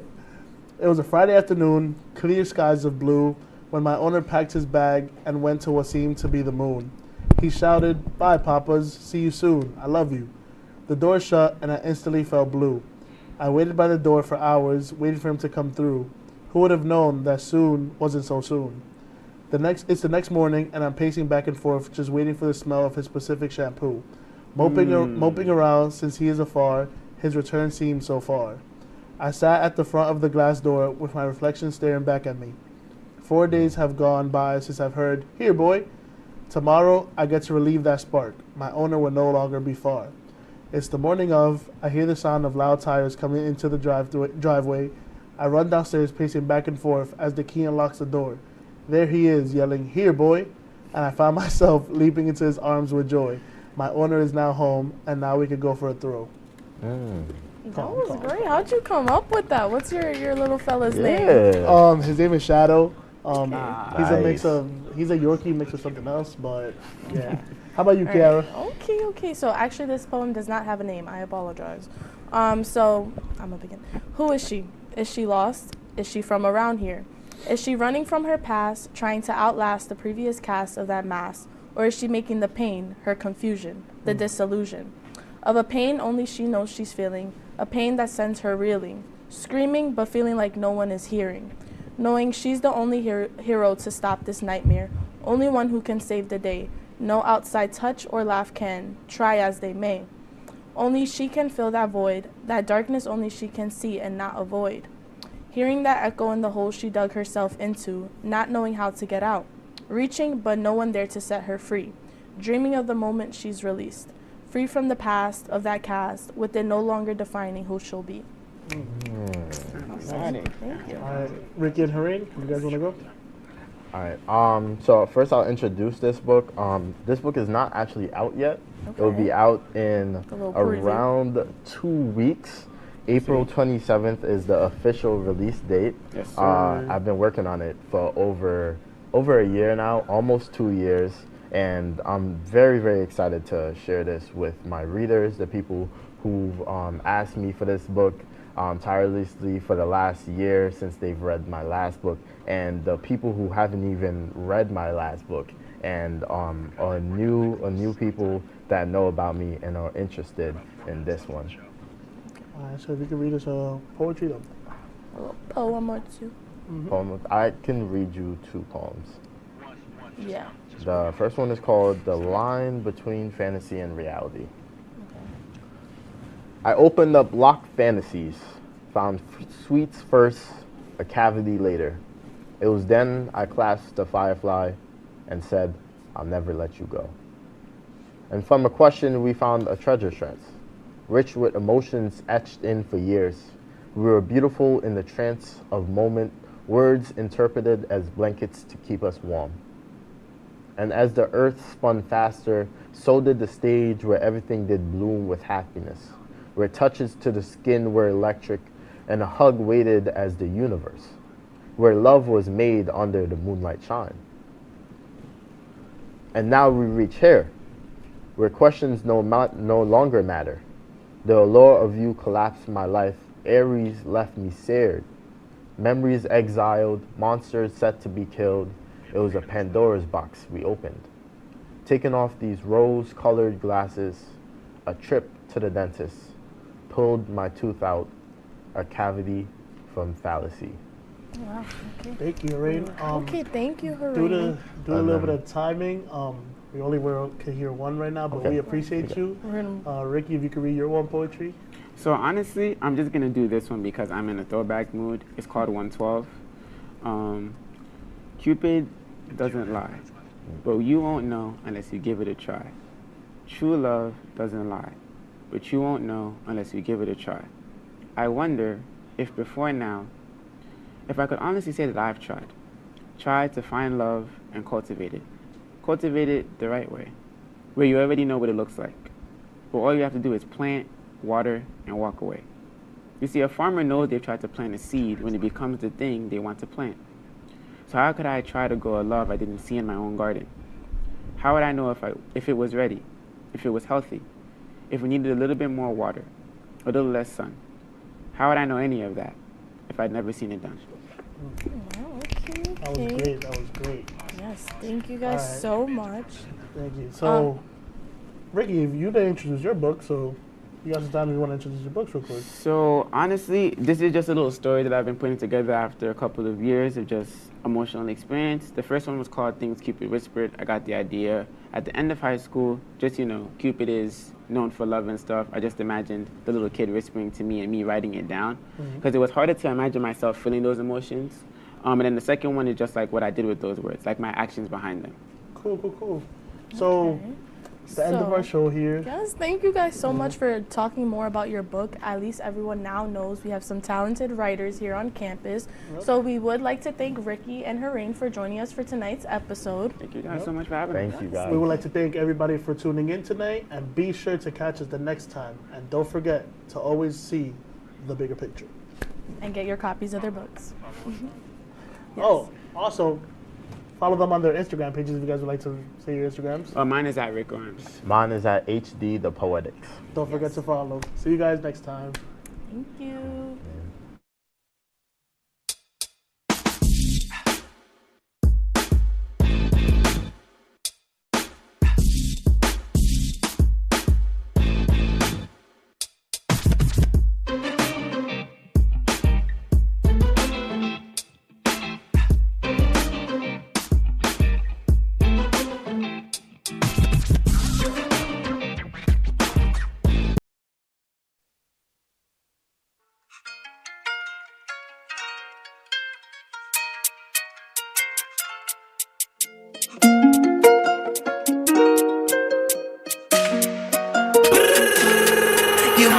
place.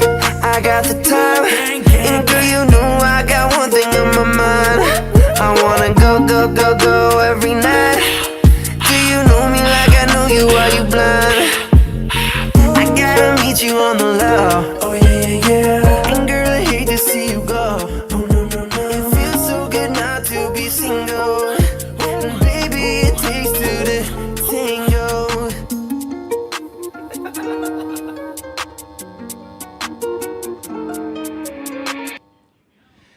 Now, for the moment you all have been waiting for. Welcome to Take Two to Tango, hosted by Oswego's very own Zach Newsy.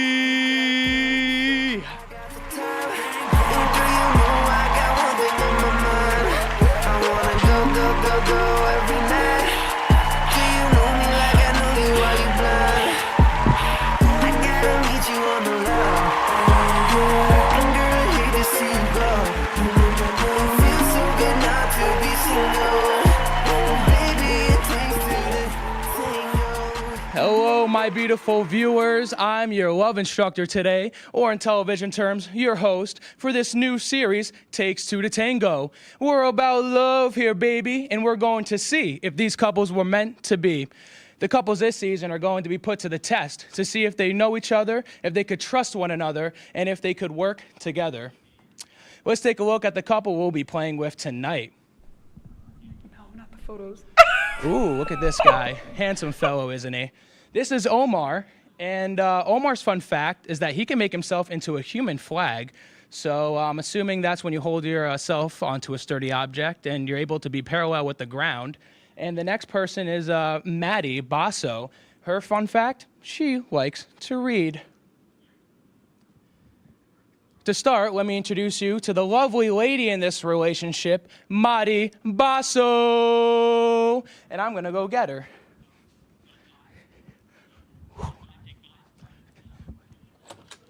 Let's go, Miss Maddie. Welcome to the show.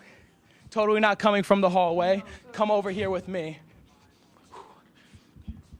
How are you doing today, Maddie? Well, I'm glad to hear that you're doing well. I'm happy that you're here with me and hopefully having as great a day as I am. yes. Okay, so tell me, How long have you guys been dating for, you and Omar? A month. A month? Yeah, a month. A month. That is a very short while. Well, I didn't expect to be doing this so soon, but. Well, listen, in that short amount of time, how well would you say you know Omar? How well would you say you know him?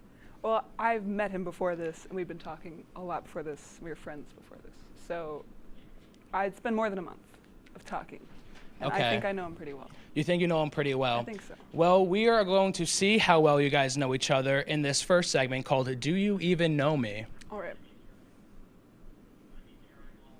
What color are your significant other's eyes? Brown. The couples will start this game separated. In 1 minute, they'll need to answer 10 questions about each other, and the questions will progressively get more difficult. My advice, don't get the easy ones wrong. You don't know my eye color?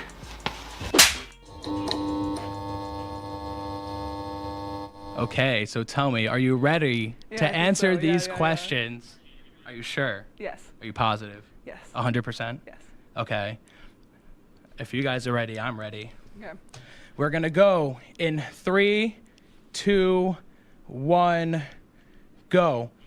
What color are Omar's eyes? Brown. What major is he in school? Computer science. When is your dating anniversary? February 16th. What is his favorite animal? A dog. Does he prefer McDonald's or Wendy's? Wendy's. What is his favorite musical artist? Elenium. What is his favorite holiday? Christmas. What is his favorite movie? Shark Boy and Lava Girl. What are his parents' names? Omar, and I don't know his mother's name. Ooh, and tell me lastly, what is his shoe size? 10. 10? Okay, Maddie. I really hope you did well, and we'll find the results out in a bit. I'm going to ask if you could please step back outside, and we're gonna go grab Omar. Send him in, please. Please send him in. I will.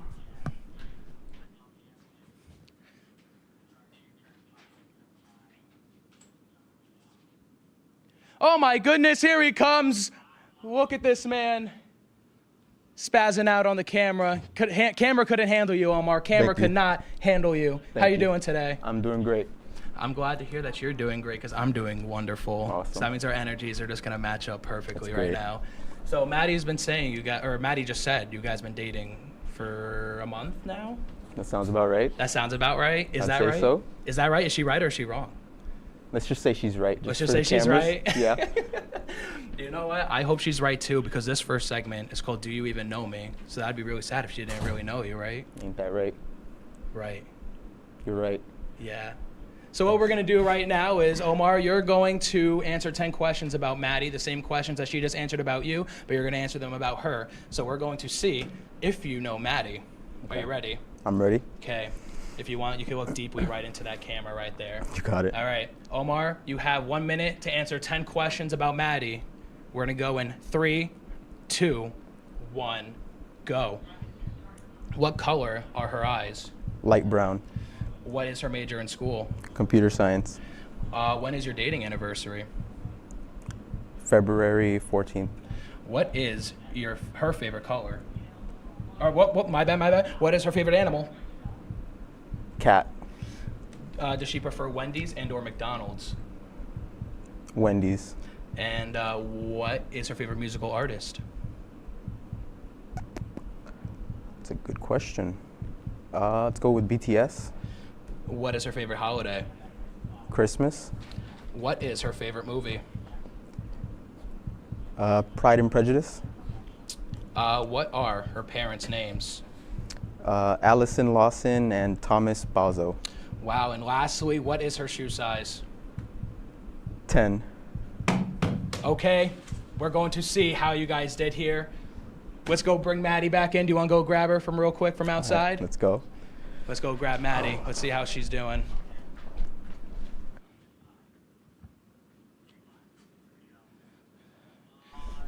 There she is. How you doing, Maddie? I'm doing well. How is the weather out there? Stupendous. Stupendous? Cooler than out here. Yeah, it is very warm under these lights, I will say that. Mr. Floor Manager David Schulman, can I please have the results of their answers? Yeah. Thank you. I appreciate it. So, I asked you guys 10 questions. How would you, so 10 questions, how would you rate your responses about each other? Maddie, you could go first. If this was an exam, what's the grade you're getting? At least a 70. At least a 70. And Omar?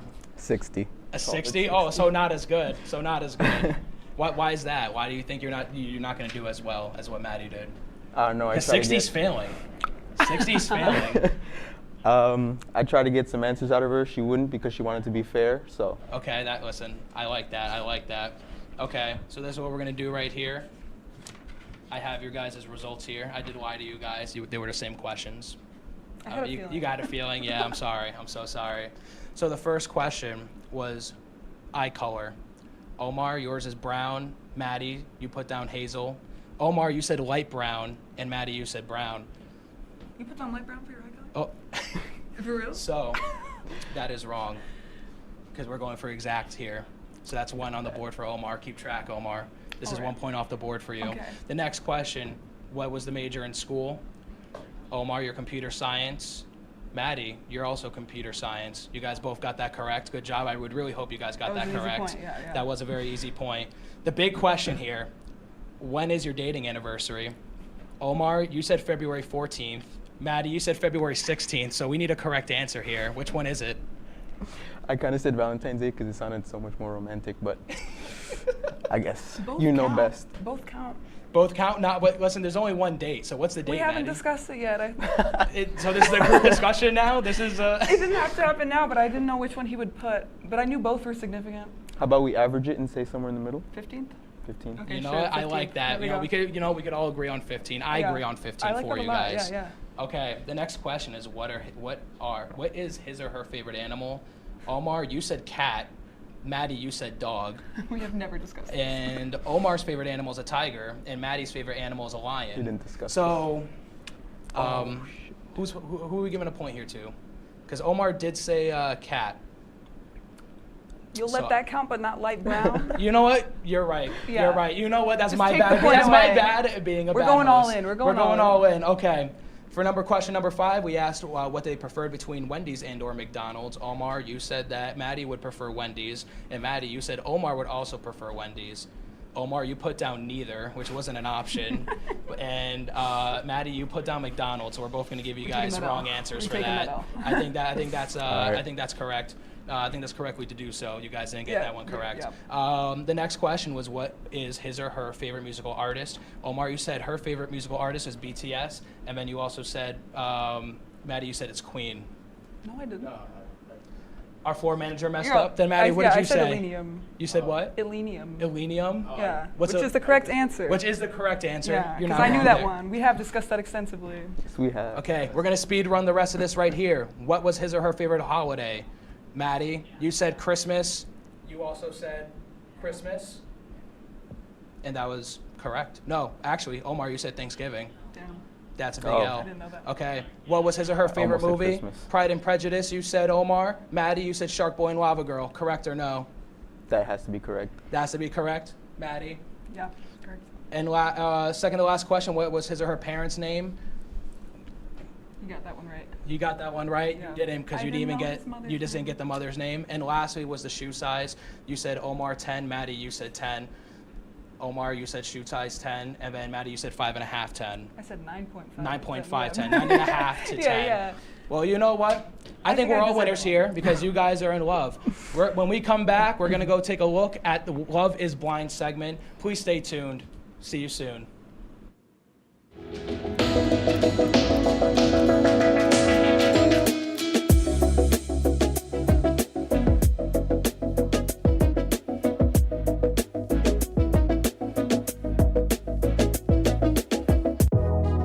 Welcome back to Major Discussions.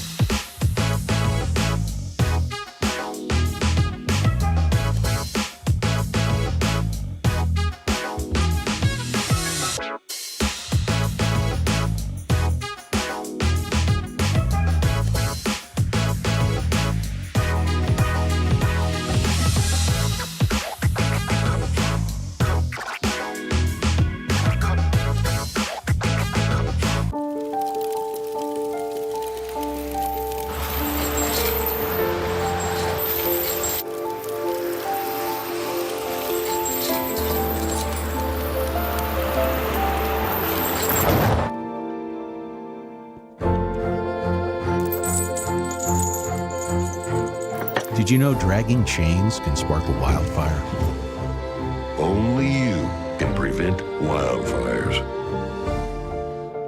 When I was in foster care, I never knew when I would have to move. So I always had my suitcase ready to go.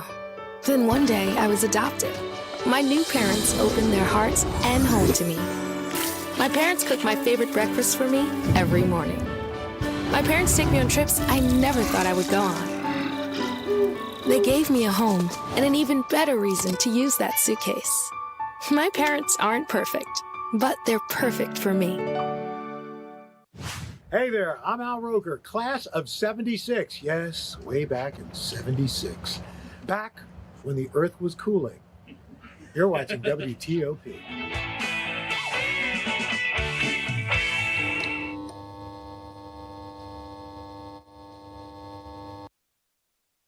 Welcome back. I missed you so much. This next game we're going to play is going to test your ability to trust one another. This is Love is Blind.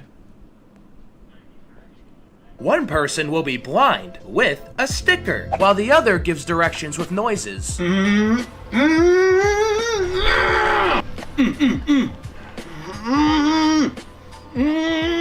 Hopefully you know basic middle school knowledge, otherwise this might get embarrassing. Riley, are you kidding me? You think that's Montana?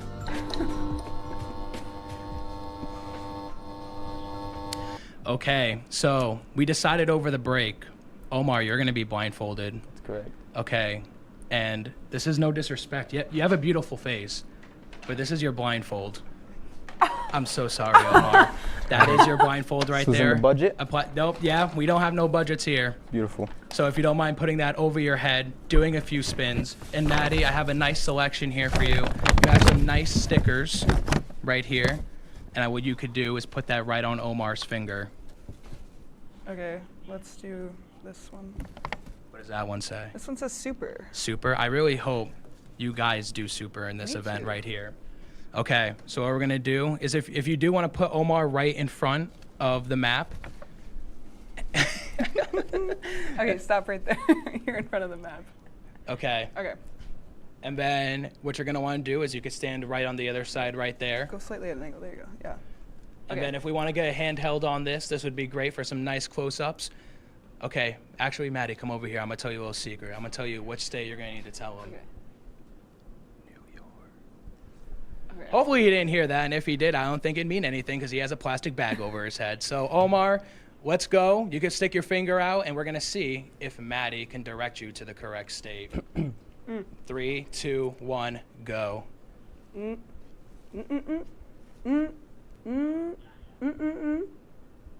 High pitch up, low pitch down.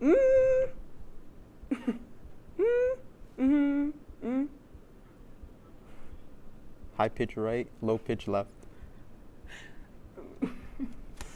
Come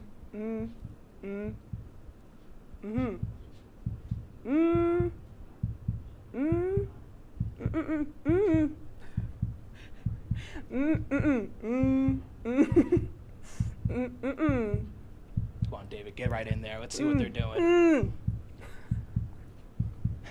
High pitch up, low pitch All right, down. I'm giving you guys 10-second countdown for this state. 10, 9, 8, 7, 6, 5, 4, 3, 2, 1, and oh my goodness, don't take your bag off. Maddie, you could come back over here, and we're going to do the next state real quick. We have 2 more. You can grab whatever sticker you want. I could certainly tell you, Omar, you said that sticker said super. That certainly was not super. Okay. Like it. This is the next state. Okay. Okay, and let's see if Omar could do a little better here. I'm not your going to words. lie, that was kind of Use your words. a very bad performance. Okay, count me down. You're going to go in 5, 4, 3, 2, 1, go. High pitch up, low pitch down. Oh, that's not looking like Ohio.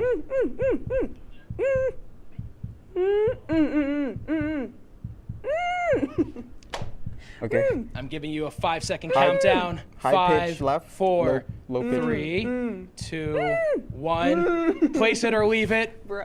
Wow, Omar, actually, that was a really good one right there. Maddie, come over, grab one more sticker. Here you are. Oh, A+ sticker. This is definitely, this performance right here, certainly an A+ performance by Omar. All right, are you ready? Oh, I didn't get to tell you. Yeah. Come on over here. Sorry. You're gonna have 20 seconds for this. Okay, I'm gonna count down. Let's go. 3, 2, 1, go. High pitch up, low pitch down. High pitch up. This is a quick one, Omar. Come on. You guys don't have that much time left. High pitch left, low pitch right. 3, 2, 1. Place it or leave it. Omar, what a wonderful job you've done. If you want, take off your garbage bag. I mean, your blindfold off. Nice. Yeah. Do you want to know can you guess what states those are right now? Yeah, Can I'm you very guess curious. the states? The Atlantic Ocean.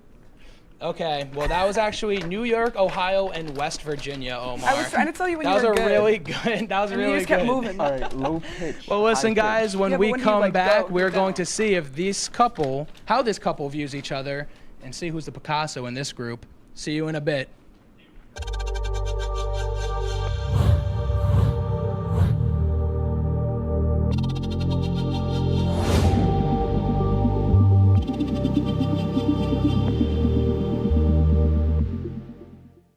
Say, President Stanley, whenever there's bad weather, who would you turn to? I'd turn to Storm Team 10. No, but you've got to say it like this. Storm Team 10. Say it with me. Storm Team 10.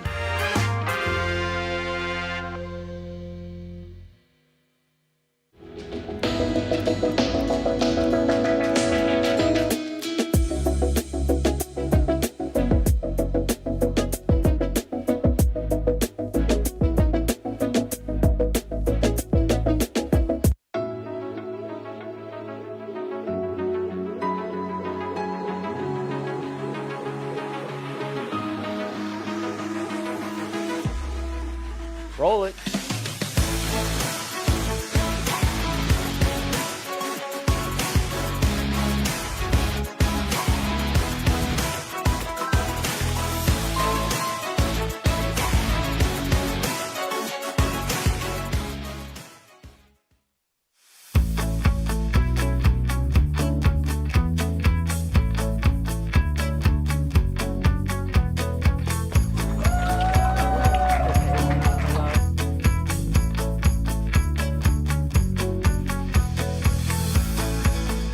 Jill Should told we me it tell was him? Kitty from Glee. Yeah, what is it? Al Roker.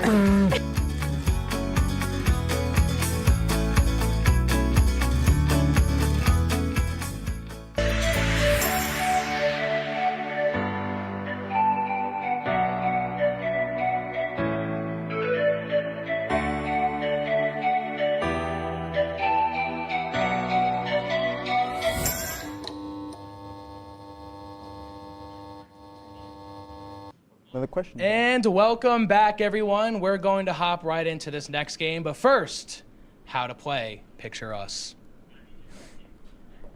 One person will be blind with a sticker, while the other gives directions with noise. In this last game, the couples will have a canvas and some markers. The couple will be timed with however much time we have left in the show. I know I talk a lot, so probably not that much time. Not everyone's an artist, as you can see. The couple will present their work to the class and then to each other, hopefully not ruining the relationship. What is that? Oh, that's your gigantic shoulders that you have. Then see how you can't see your teeth because they're so tiny? All right, Maddie and Omar, you are two very beautiful people, but let's see if you can capture that beauty on a canvas. Are you guys ready? I think so. All right, you guys are ready to go in 3, 2, 1, and let's see it. If you want to get a nice little close-up of maybe what they're doing here, David. Everyone, this is our floor manager, David. If you see him walking across the screen, he's also a very beautiful person. Very lovely. Oh, I already messed up your chin. Don't look at each other's work. Don't look at each other's work. What I'll do now for this little segment, I'll ask you a question. How did you guys end up meeting overall? I have this roommate who worked at a place called Fusion here at SUNY Oswego, and he also worked there. Still do. Still does. She no longer does. Why is that? Because she didn't like it too much. She didn't like me specifically. And then it turns out we were in the same major, and then we randomly ran into each other in August of last year. And then we kept talking. Tell me, Omar, what was your guys' first date? I'd say it was the Saturday right before Thanksgiving. No, you mean Valentine's Day? Yeah, Valentine's Day. Yeah. I knew that. Actually, tell me, what was this date? Where'd you guys end up going? And who paid? That's what I need to know. I need to know that we live in a society now where Maddie I said paid for I'd the pay, meal. and then he took the bill. So. Oh, really? That's what happened. And where was this? Where'd you guys end up going? Indian food in Liverpool, New York. Indian food in Liverpool. You know, I'm not a big Indian guy myself. It was scrumptious. It was scrumptious? It was scrumptious. It was really good? Worth the drive. And who drove?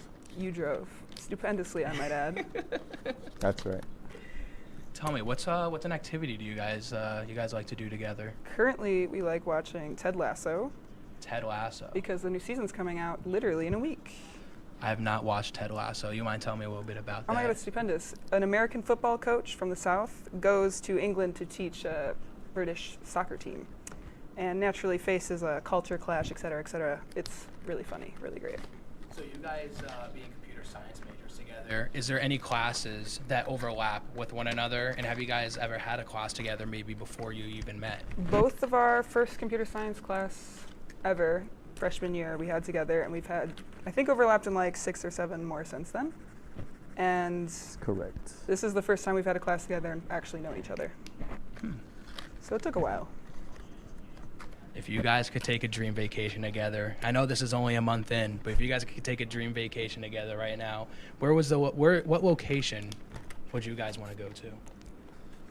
Where do you want to go? Do you have a travel plan? I have many travel plans. I don't travel much, so I'd have to say literally anywhere. That'd be great. But if I had to choose a place so far, I'd say the places where I'd wanted to go before were Seattle, which I once wanted to move there, and I guess France, because we talk about France a lot. Yeah. Do any of you guys speak French? Un peu. Un peu? A little. Omar, do you speak French? I don't speak a lick of French. So she would be doing most of the speaking for That's you guys correct. when you guys go. He speaks Spanish, so we can trade off when we go to Spain. You know what? That sounds like a great trade-off right there. Oh, this isn't looking too hot. Oh, wait. Okay, what we're going to do is I'm going to give you guys 20 more seconds with that. I'm going to give you 20 more seconds. How this is going to work is you guys are going to show the canvas to the camera 2 first, right in front of you, and then you guys are going to turn around and show each other, and we're going to see what you guys think overall. I'm going to put you in the shirt Michelle gave you for Christmas. Beautiful. Okay, we're going to 10, 9, 8, Let me sign it. 7, 6, 5, 4, 3, 2, 1. Let's see it. Let's see it, guys. I'm looking at it right now, and I'll give my thoughts after. You guys give your thoughts. All right. Omar showing his. Maddie, you want to show yours to the camera? Let's go. Hold on. Let's see if we get a little tight zoom in there. Let's see if we get a little zoom in. I like it Picasso. Don't look at each other's yet. I'm not gonna lie, Maddie's. Yours looks really good. Really? I actually really enjoy yours. Oh. Thank you for Omar, raising my yours is definitely, it's a drawing. It's certainly a drawing. Yeah. All right, you guys can show each other. Let's see. Let's see what you guys think. This is how you guys capture each other's beauty. Is this a sun in the back? That is the sun. I'm loving it. A ray of sunshine. Oh, you did the rays too? I did, as a last We both resort. did the rays. Yeah. I had a yellow, it wasn't used. I do love how you made Omar look like an Oompa Loompa and how you made Maddie look like an ogre using that color green, I don't have Omar. friendly It was skin not tones. green, it was black. All right. Real quick, let's see it. Show, Maddie, show yours real quick. Oh, look at that. Look how beautiful that is. You know what, guys? I really appreciate you coming out here, helping me out tonight, helping me, helping you. I hope you guys learned something about each other tonight. Yes. I think you guys are a wonderful couple, and I do hope maybe to have you back in the future. I think that'd be great. That'd be awesome. We had a lot of fun, bro. We did have so much fun. Thank you so much. I hope all you guys enjoyed. Have a great rest of your night, and we will catch you in the next episode in 3 weeks. Have a good night, guys. You said this is beautiful? My eyes are like...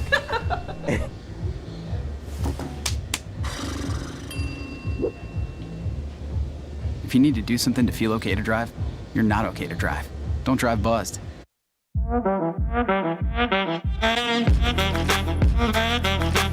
Shine on that black. Look at the bling. Look at do we got a diamond tester on? Yeah, that's getting bad. Yep.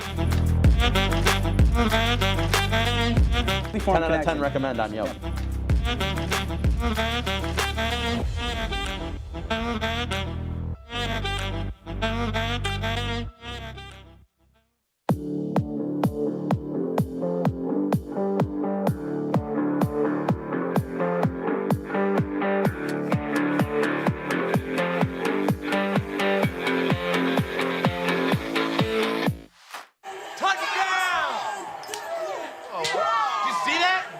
We scored? Yeah, we scored. We're going to the playoffs. I can't believe I missed that.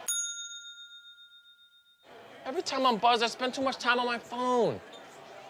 What? I should take your phone away. No. I'll call for a ride.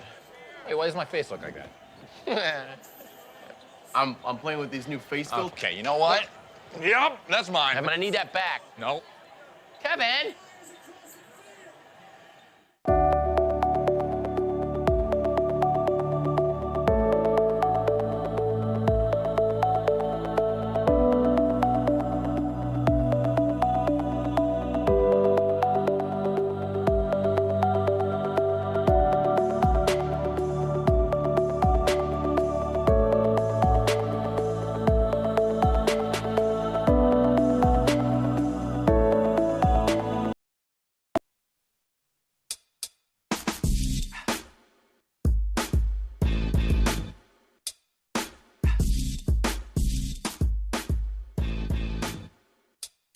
Hi, welcome to The Bigger Picture. I'm Matthews Frank. And I'm Kiara Montero. So how are you doing? How are you feeling? We passed, spring break. How are you feeling at this point in the semester? Drained at this point. At this point, I'm excited to get the semester over with. But yeah, how about you? I know, I'm excited because we're at that last month of school. Yeah. And, yeah. But before we get started with today's episode, we would just like to let everyone know that we are returning this semester as The Bigger Picture. We were once formerly known as Oz Anonymous a long time ago, pre-COVID, but it feels great to be back. This is our second episode in. Yes, and we have a very special guest today that we're looking forward to. We have a great performance. So yeah. Yeah, but back to the semester. This has been a very challenging semester because it came in high, we were doing great, and then we went spring break, and then we came back, and now is when things get serious. I don't know how you feel, Kiara. It's like that final crunch time. I feel literally. Midterms is kind of like you get that battery in your back, okay, I have a month to go. This is what I have to do. This is what I really need to do to apply myself. But I don't know, it's kind of eye-opening too. And I'm trying to be appreciative of these times, but it makes it a little complicated. Yeah, it's a little saddening knowing that, senior year's coming up and it's gonna come to an end, but bigger and better things. Moving on to today's show, before we get started, we're gonna update you guys on any upcoming events happening on campus that you may not be aware of. So April is actually the start of Black Women's History Month, so be sure to support the Bold Black Beauties by attending their events this month, starting this Saturday, April 2nd, with their networking brunch at the space from 12 p.m. to 2 p.m. Also happening Saturday, April 2nd, is the Freaknik event hosted by the African American Male Empowering Networking Group and Fashion at Oswego and the Bold Black Beauties in Sweatman Gym starting at 6 p.m. The Asian Student Association have their week from Monday, April 4th to Sunday, April 9th. Be sure to support them by going to their events every day of the week. Saturday, April 9th is the African Student Association Battle of the Designers along with their dinner on April 10th. Tickets will be sold at the box office. When we will return, we'll be meeting with our special guest from the Image Step team, so please make sure to stay tuned. Good evening and welcome to WTOP 10 Nightly News. For the governor race with a strong lead, former Governor Andrew Cuomo is... Barlow announced the completion of a large building mural in downtown Oswego. The renovations on the Hewitt Union Building, turning it into the new Hewitt Hall. And as we move into tomorrow, that rain is going to be in our area. Moving to the Diamond now, as Sweet Caroline got a lot sweeter last night.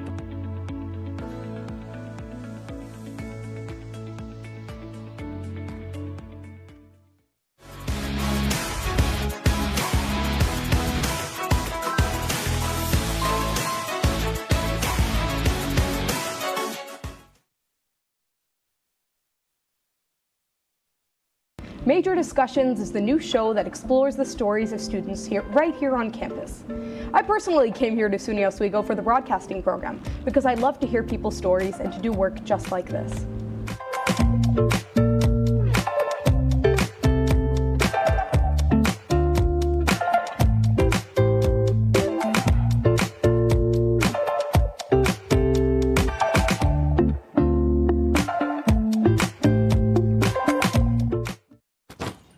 Hart, what's going on? I'm leaving. Why? What did I do? Not enough. The pressure is too much. I quit. I get it. I can do better. Just please don't leave. Don't let your heart quit on you. Get your uncontrolled high blood pressure to a healthy range before it's too late.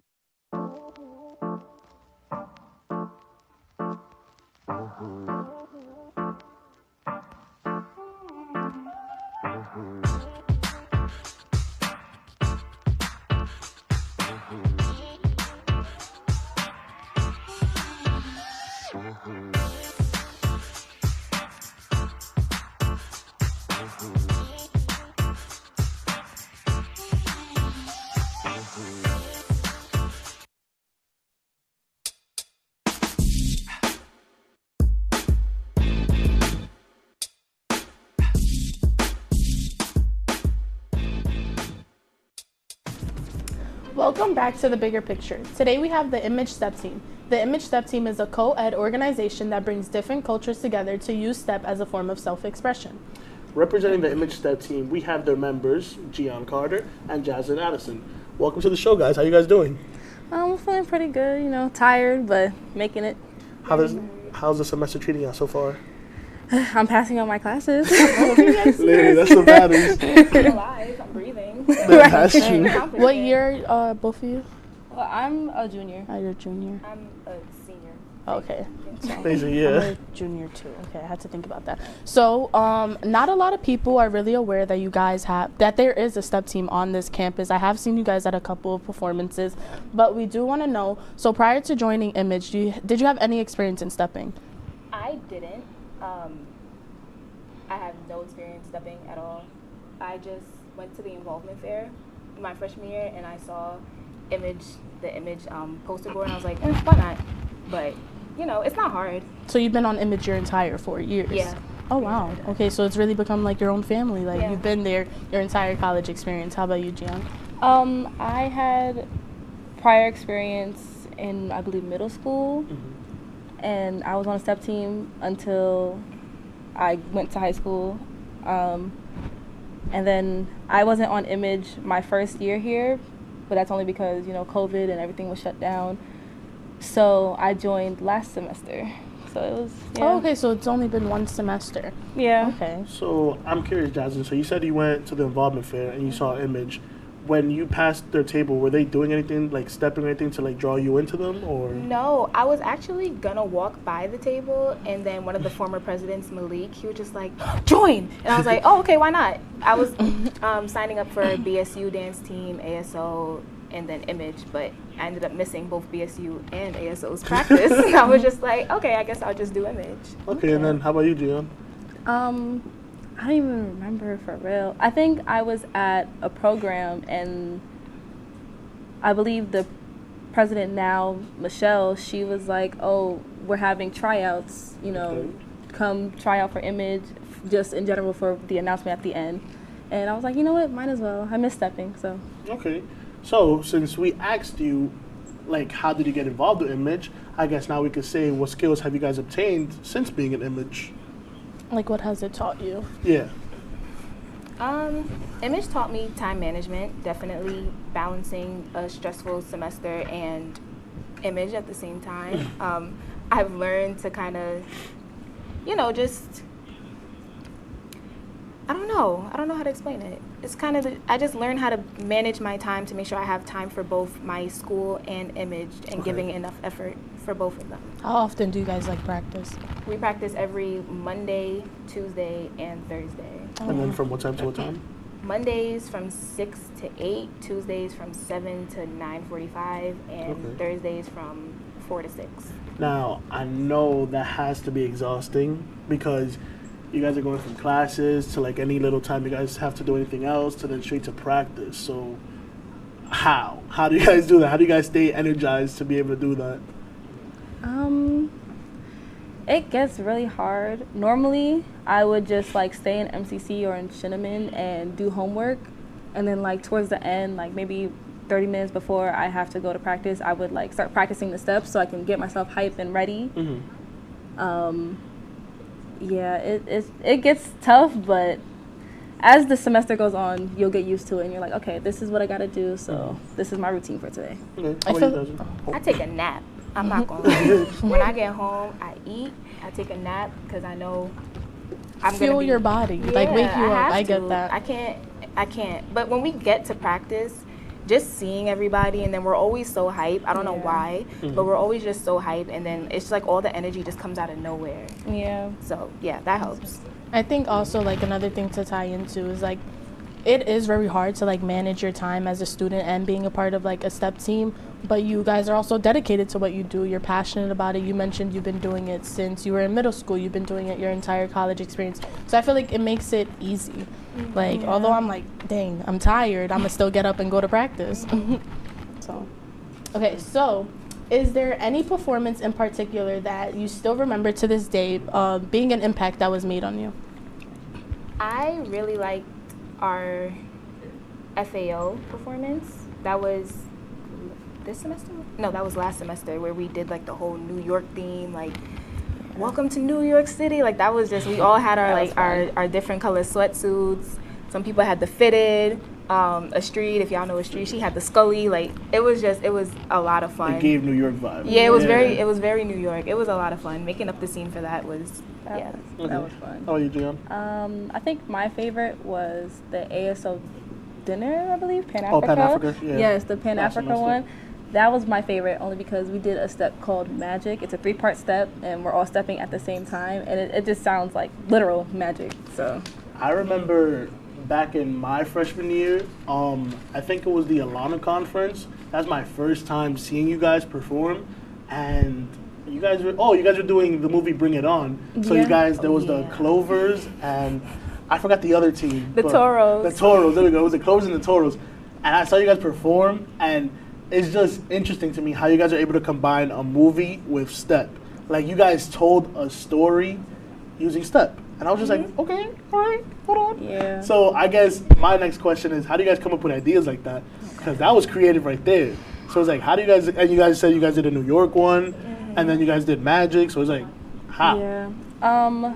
Well, for the e-board normally comes up with it. Because I'm going to be future president, and you know, of course I have my future senior advisor. We kind of have to like work together with the secretary and the, you know, DO, SE, and all that. And we have to work together just to figure out, first of all, we have to know what the theme is of whatever event it is. Like say Pan Africa, it was something with colonizing Africa, something like that. So we just would run with whatever idea they have, we like add on to it. So do you guys have a specific movie that like you can think of, it has some step routines and you're like, like you kind of want to be it, like you want to transport yourself into the screen and be like, yo, I want to perform with you right now? Is there a specific movie? I definitely have one, but I can't remember. What was it? I'm gonna give you guys a hint. Was one of them Step Up? Yes. Okay, I'm not gonna lie. Yeah, Step Up. Yes, but that was mainly dancing. And yeah, that's what I'm saying. Like I think people so often confuse like dancing with stepping. They're like two different things. So I think that's why it's important to like distinguish the two. Like I'm not a dancer, I'm a stepper. You know? Right. So I mean, I will say I am a dancer. I could dance a little 1-2 step, but yeah, no, Step Up was definitely a good one that I would love to go in there. Is there any other movie you guys have in mind? What is it called? No, I can't really think of it. That's okay. Yeah. We'll come back to the edge of my brain, but I can't remember. Okay. So what was your motives into joining Image? So I know we kind of discussed it as the first question, but like, what was your like deep down like, all right, I'm gonna do this. Like, what were you trying to gain from it? Yeah, like this is gonna be what I'm gonna do until I graduate college. I just wanted to be a part of something, and I really